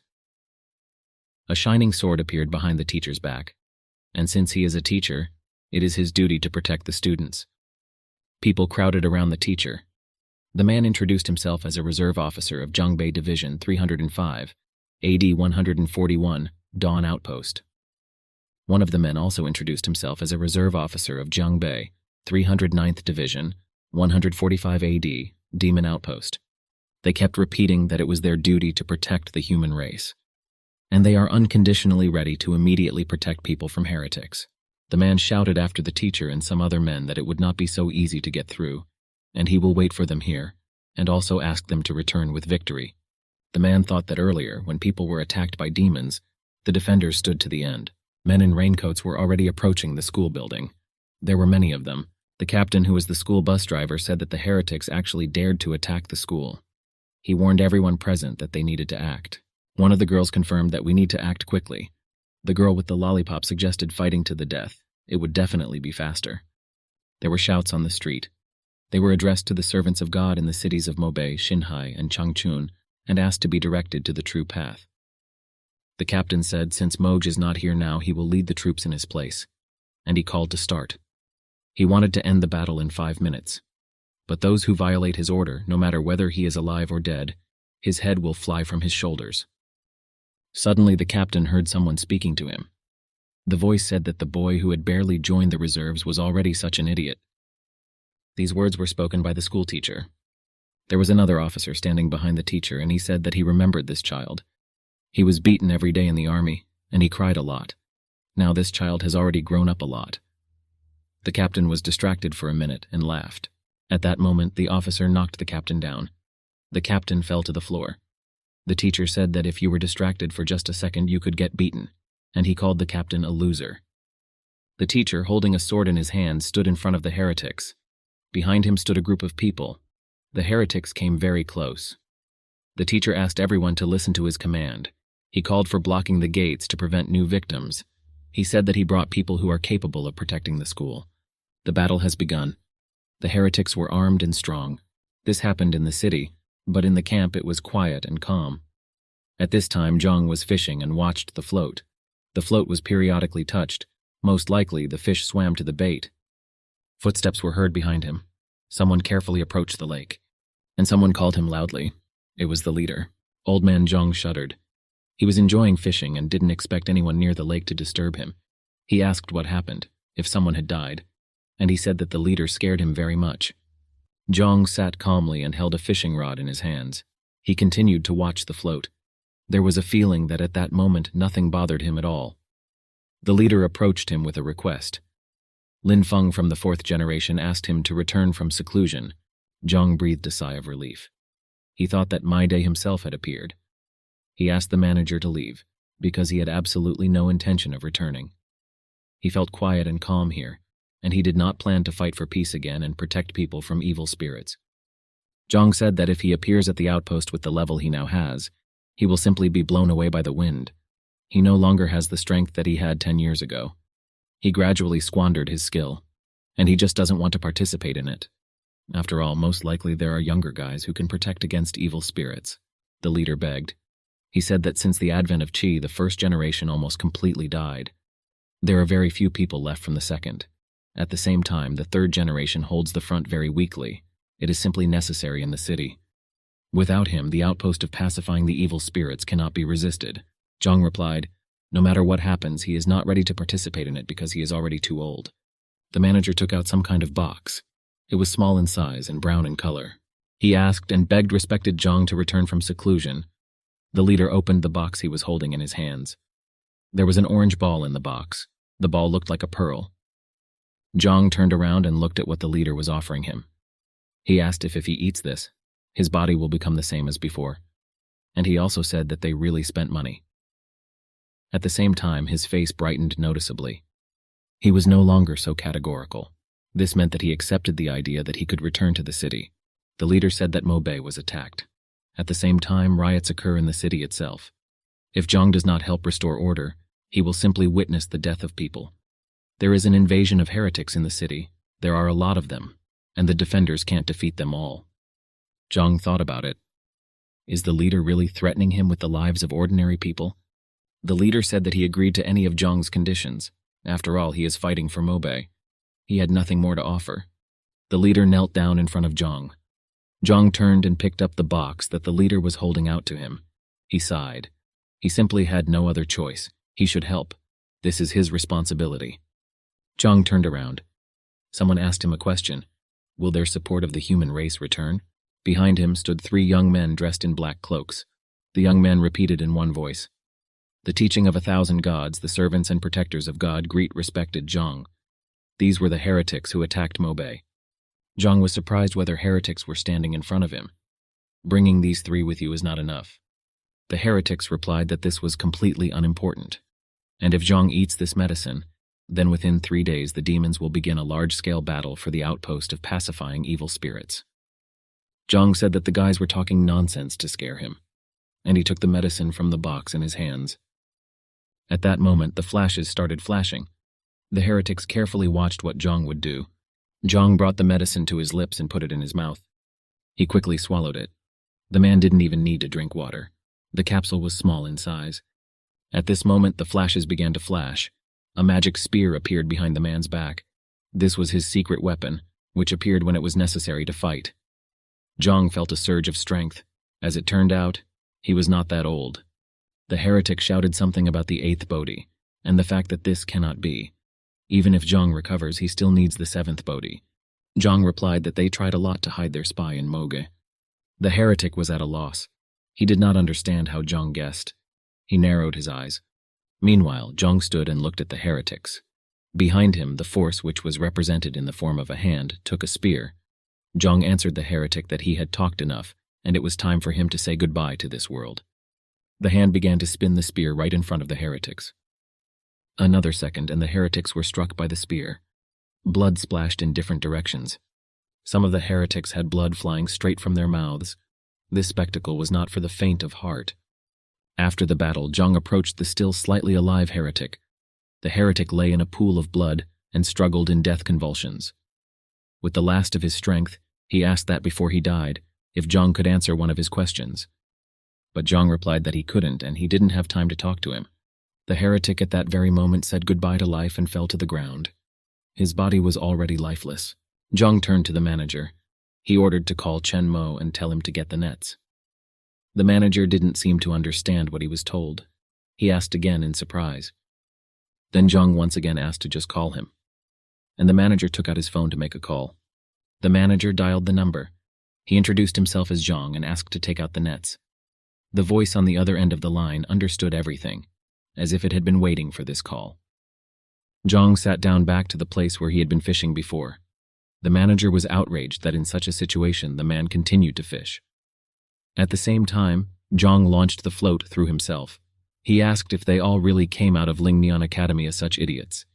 Zhang stood up and began to move away from the lake. As he left, the man waved his hand to the leader as if inviting him to follow him. Then he called the manager with his voice and said that it was time to settle the score. All those who were in the camp at that time began to cry. They understood that their master Zhang might never return to them.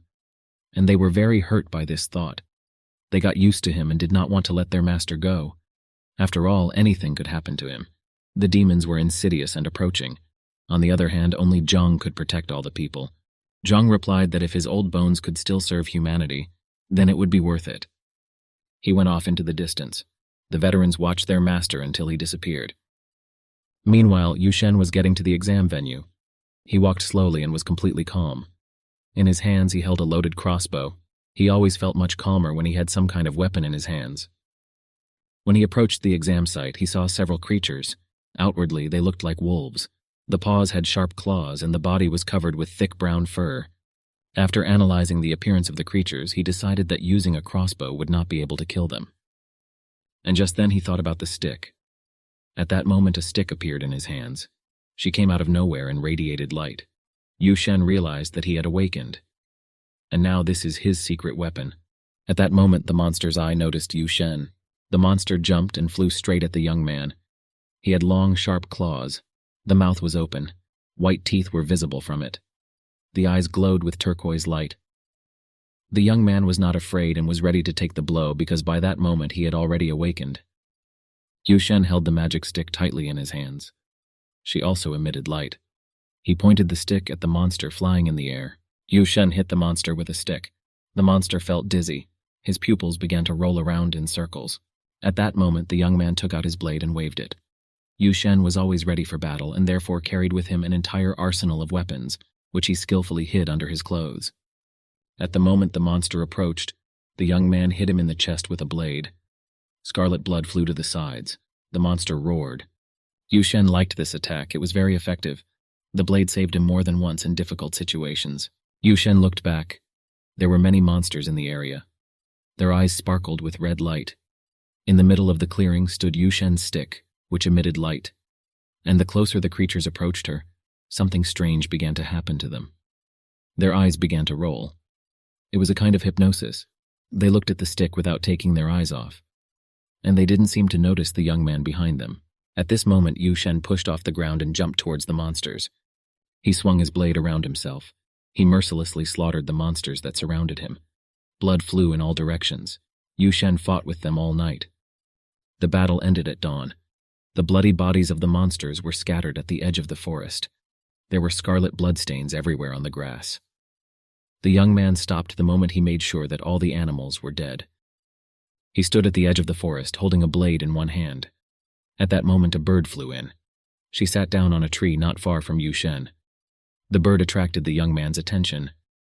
Another second, and a flock of birds flew straight towards the young man. Yu Shen was ready to attack again. He held the blade at the ready.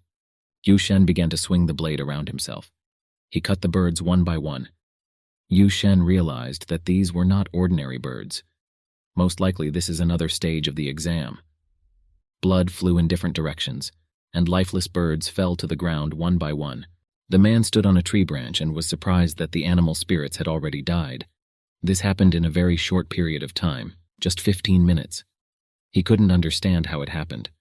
The man saw everything that happened in the forest on the map. He saw a red dot that was moving. It was Yu Shen. He was surprised because someone was already approaching the finish line. It's incredible that this is the same Yu Shen. How did he do it? The man was very surprised.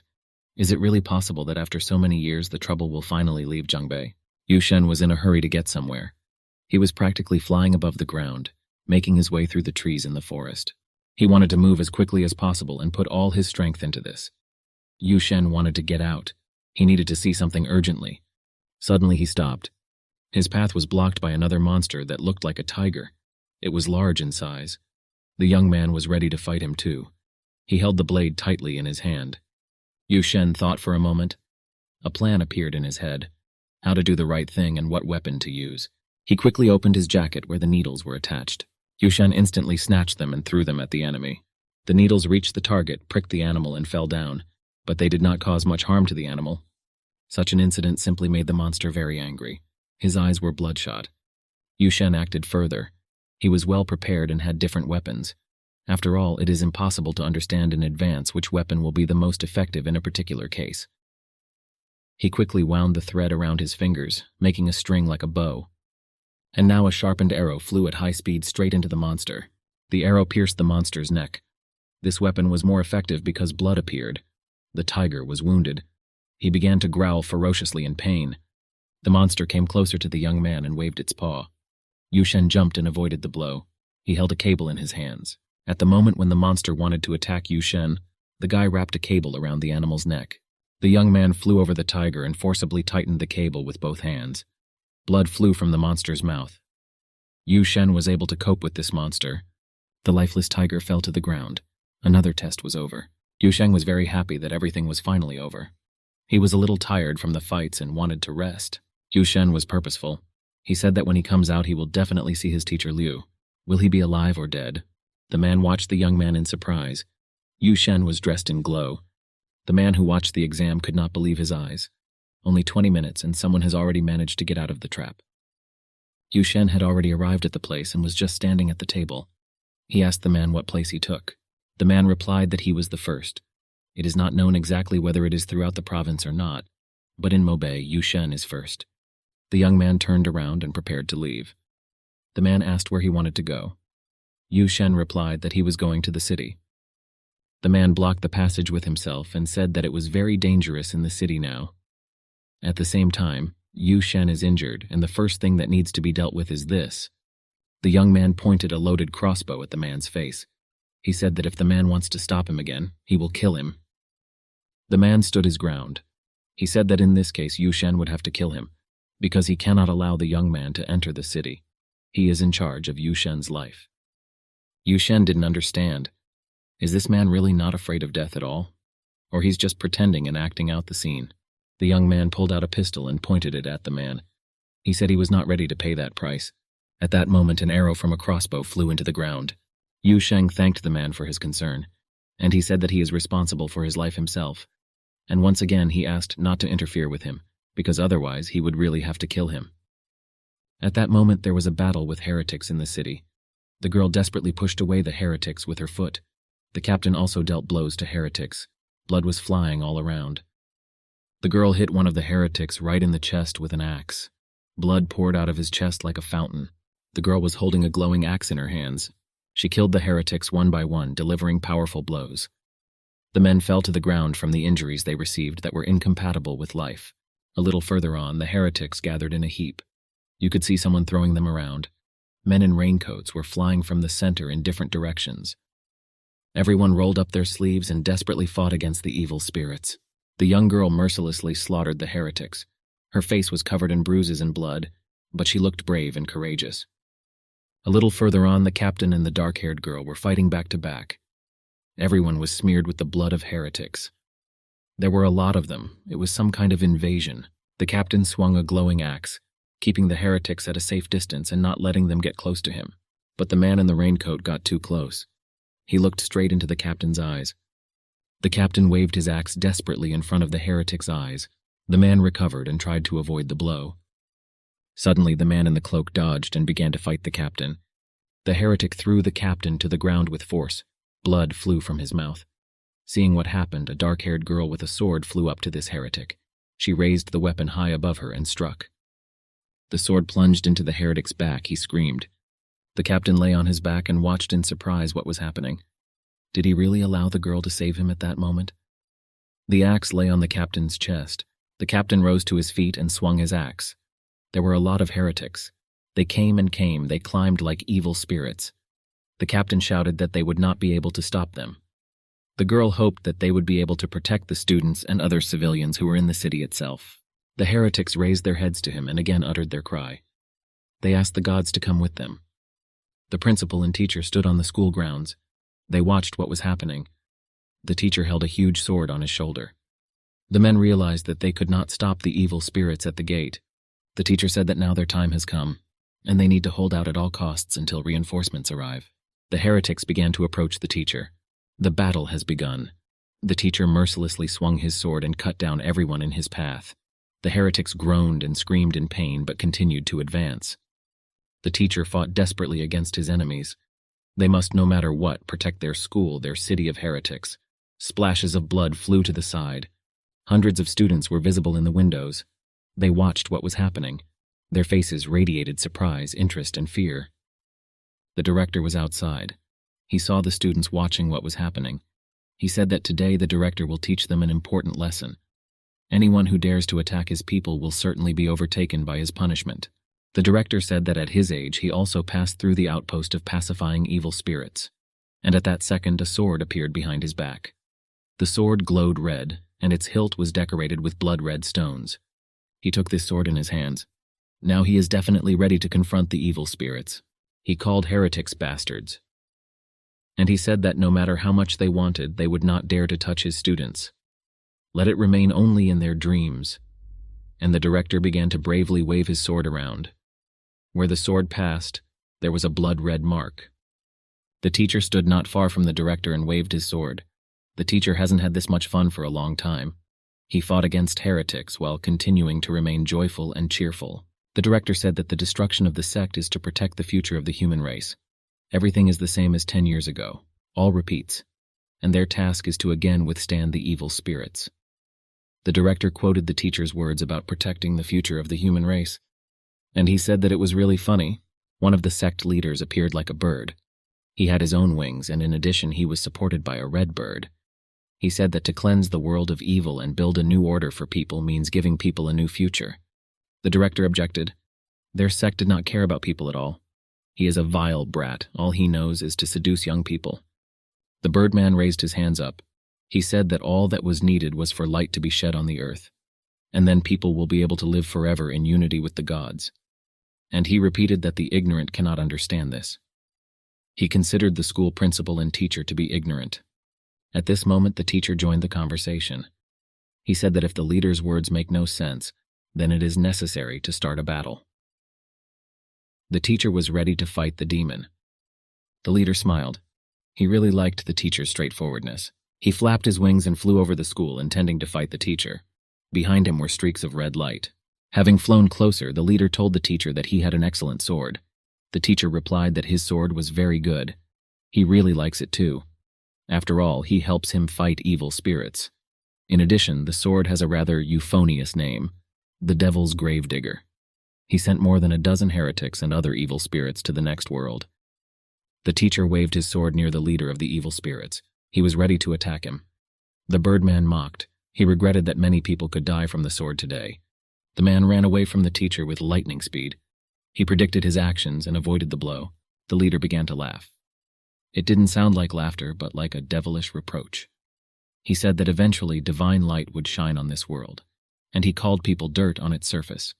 He called on the gods to come with them, and he asked that the divine light would exist forever. He spoke these words again. He asked this from heaven, from the universe. He raised his hands into the sky, pushed off the ground, and flew up. He was heading towards the school building. The teacher watched him carefully. After analyzing the words spoken, the teacher realized that his main goal was the students, and this could not be allowed. As a teacher, he is obliged to protect them. He is responsible for every student who studied at their school. The teacher followed the flying leader with his gaze, and he asked that it be given to him. He personally wanted to deal with this leader. The teacher raised his sword high. At that moment, the leader was just flying over the teacher. The teacher sat down a little. He wanted to gain momentum and attack this devilish bird. He pushed off from the ground and flew up. The teacher was in the air. He was practically on the same level as the leader. The teacher asked to discard even the thought of approaching the students. After all, he will not allow this to happen, no matter what the cost. He will stand until the last. After all, he is an officer, a teacher, a defender, and this is his duty. The teacher hit the flying leader of the heretics with his spear. He covers himself with wings. The leader fell to the ground noisily. The impact was very powerful because pieces of the road surface flew in different directions. After hitting the ground, he was still alive. The man slowly stood up. He said that this time the teacher made him very angry. At that moment, the teacher flew up to him. He shouted that no one cared about his mood, and he's very annoying. The hands holding the sword were behind the head. The teacher was fully prepared to strike again. The teacher lowered his sword and struck the leader with it. Now the teacher looked at him in surprise. He didn't immediately understand what was happening. The leader caught the blow with his wings and only a few feathers flew out of them. He laughed and said that after death the teacher can gain a divine body. The teacher looked in surprise at what was happening to the birdman. The teacher was angry, and also confident in their abilities. The teacher sat down for a few seconds to catch his breath. He plunged the sword into the ground. He leaned on his weapon so as not to lose his balance. At the same time, the leader took off all his feathers and now they looked like a feather scarf. The leader no longer had wings. He looked almost like an ordinary person. The leader swung and threw these feathers with incredible force right at the teacher. These were no longer feathers, but a cloud of fiery energy, like a laser beam. The beam approached the teacher sitting on the ground with lightning speed.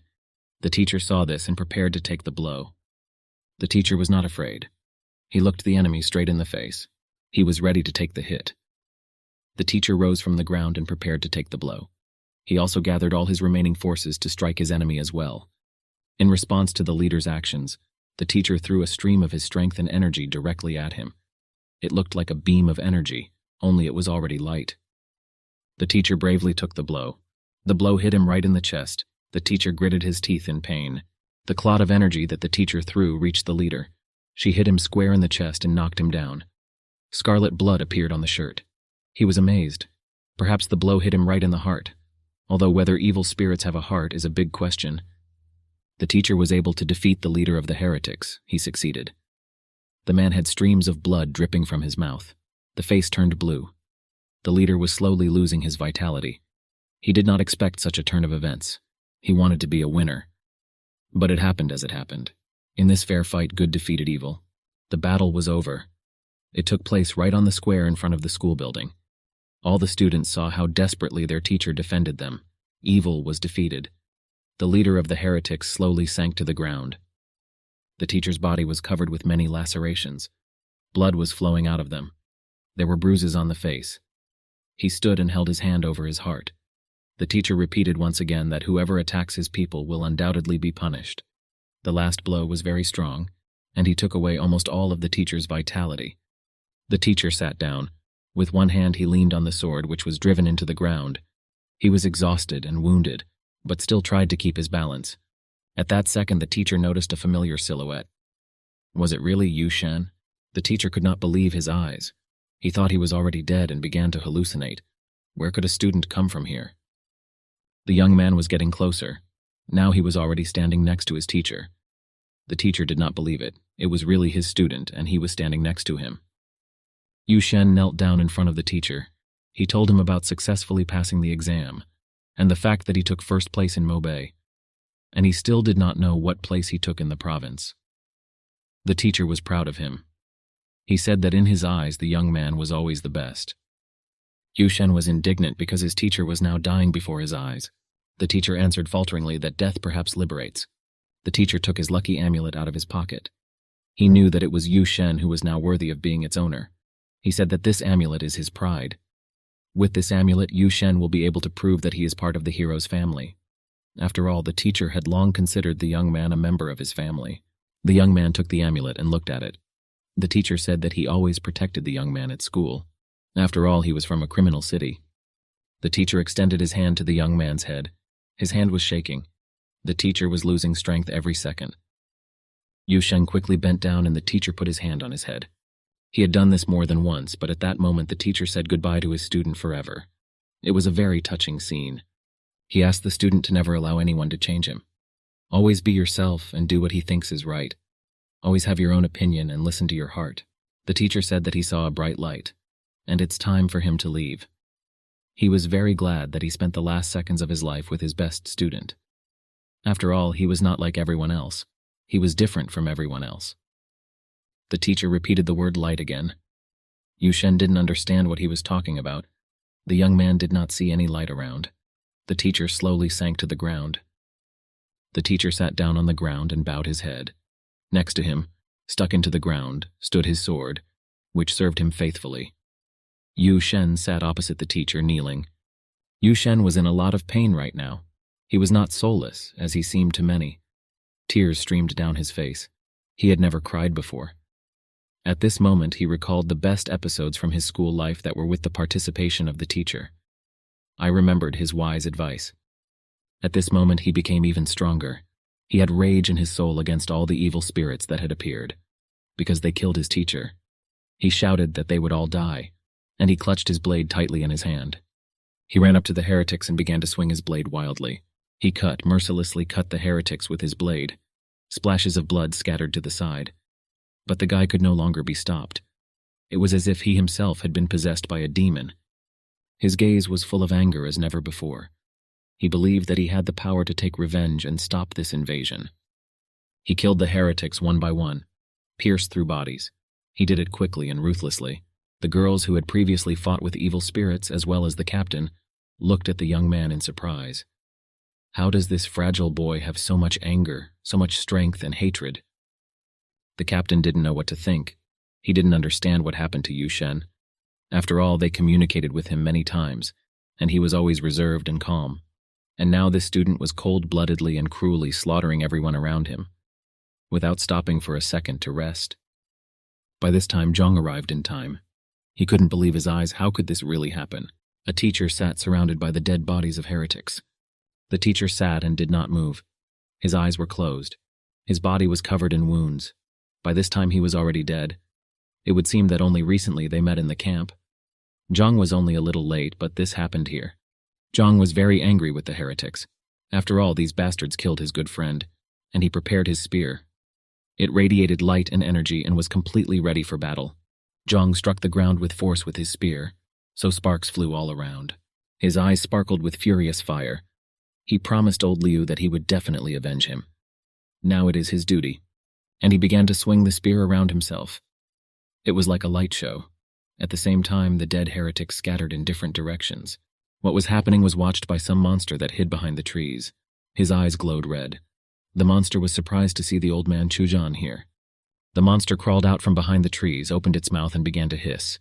It was a huge snake. This apparently was another test for the awakened. She rose directly above the captain. The monster was taller than the trees and taller than the school. The captain immediately realized that this was their plan. First, the heretics destroyed their main strength, and now the king of demons himself appeared to do everything ready. But they didn't take into account one fact. Old man Zhang would be there. Zhang looked at this monster and said that the demon king of the 6 stars decided to give him a gift upon his return to his post. It looked really good. Zhang was fully prepared to fight the demon. He looked calm and fearless. The demon spoke to Zhang. He called it an old ruin. And he warned that if he managed to kill the king then, this does not mean at all that now he will be able to defeat the king of demons again. Zhang said that the demon was talking nonsense. Today he is ready to repay the demon for shedding the blood of people, for my good friend Liu, and also to prevent new human deaths. Zhang pushed off the ground with force. He wanted to gain momentum. He flew straight at the demon. At the same time, his spear was in front of him. The demon opened its mouth and tried not to let the man out of its sight. Zhang hit the demon hard just below the eyes. When the monster and the spear touched, a bright flash appeared. The snake looked angrily at the man and said that so many years had passed, and Zhang Yushu had not become stronger at all. She behaved as if the man had not harmed her at all with his blow. The demon waved his head and forcefully threw the stranger's back. The man with the spear flew in the other direction. It was difficult to fight such a majestic demon, but still possible. The main thing is to be a little smarter and resourceful, and also calculate your every step. Zhang landed on his feet. But since he was still in motion, he tried to brake with his feet and stopped. The demon arched its neck and tried to get closer and closer to the man. The snake crawled closer and closer to Zhang. She wanted to quickly deal with the man. But it was not there. Zhang shouted that the demon could keep the previous king company underground. They both knew what happened to the previous demon king. He was killed precisely by the hands of Zhang. At that moment, he swung. His spear was enveloped by an unknown force that glowed with blue flame. Zhang held the spear with his strong hands, and he tried to attack the demon again,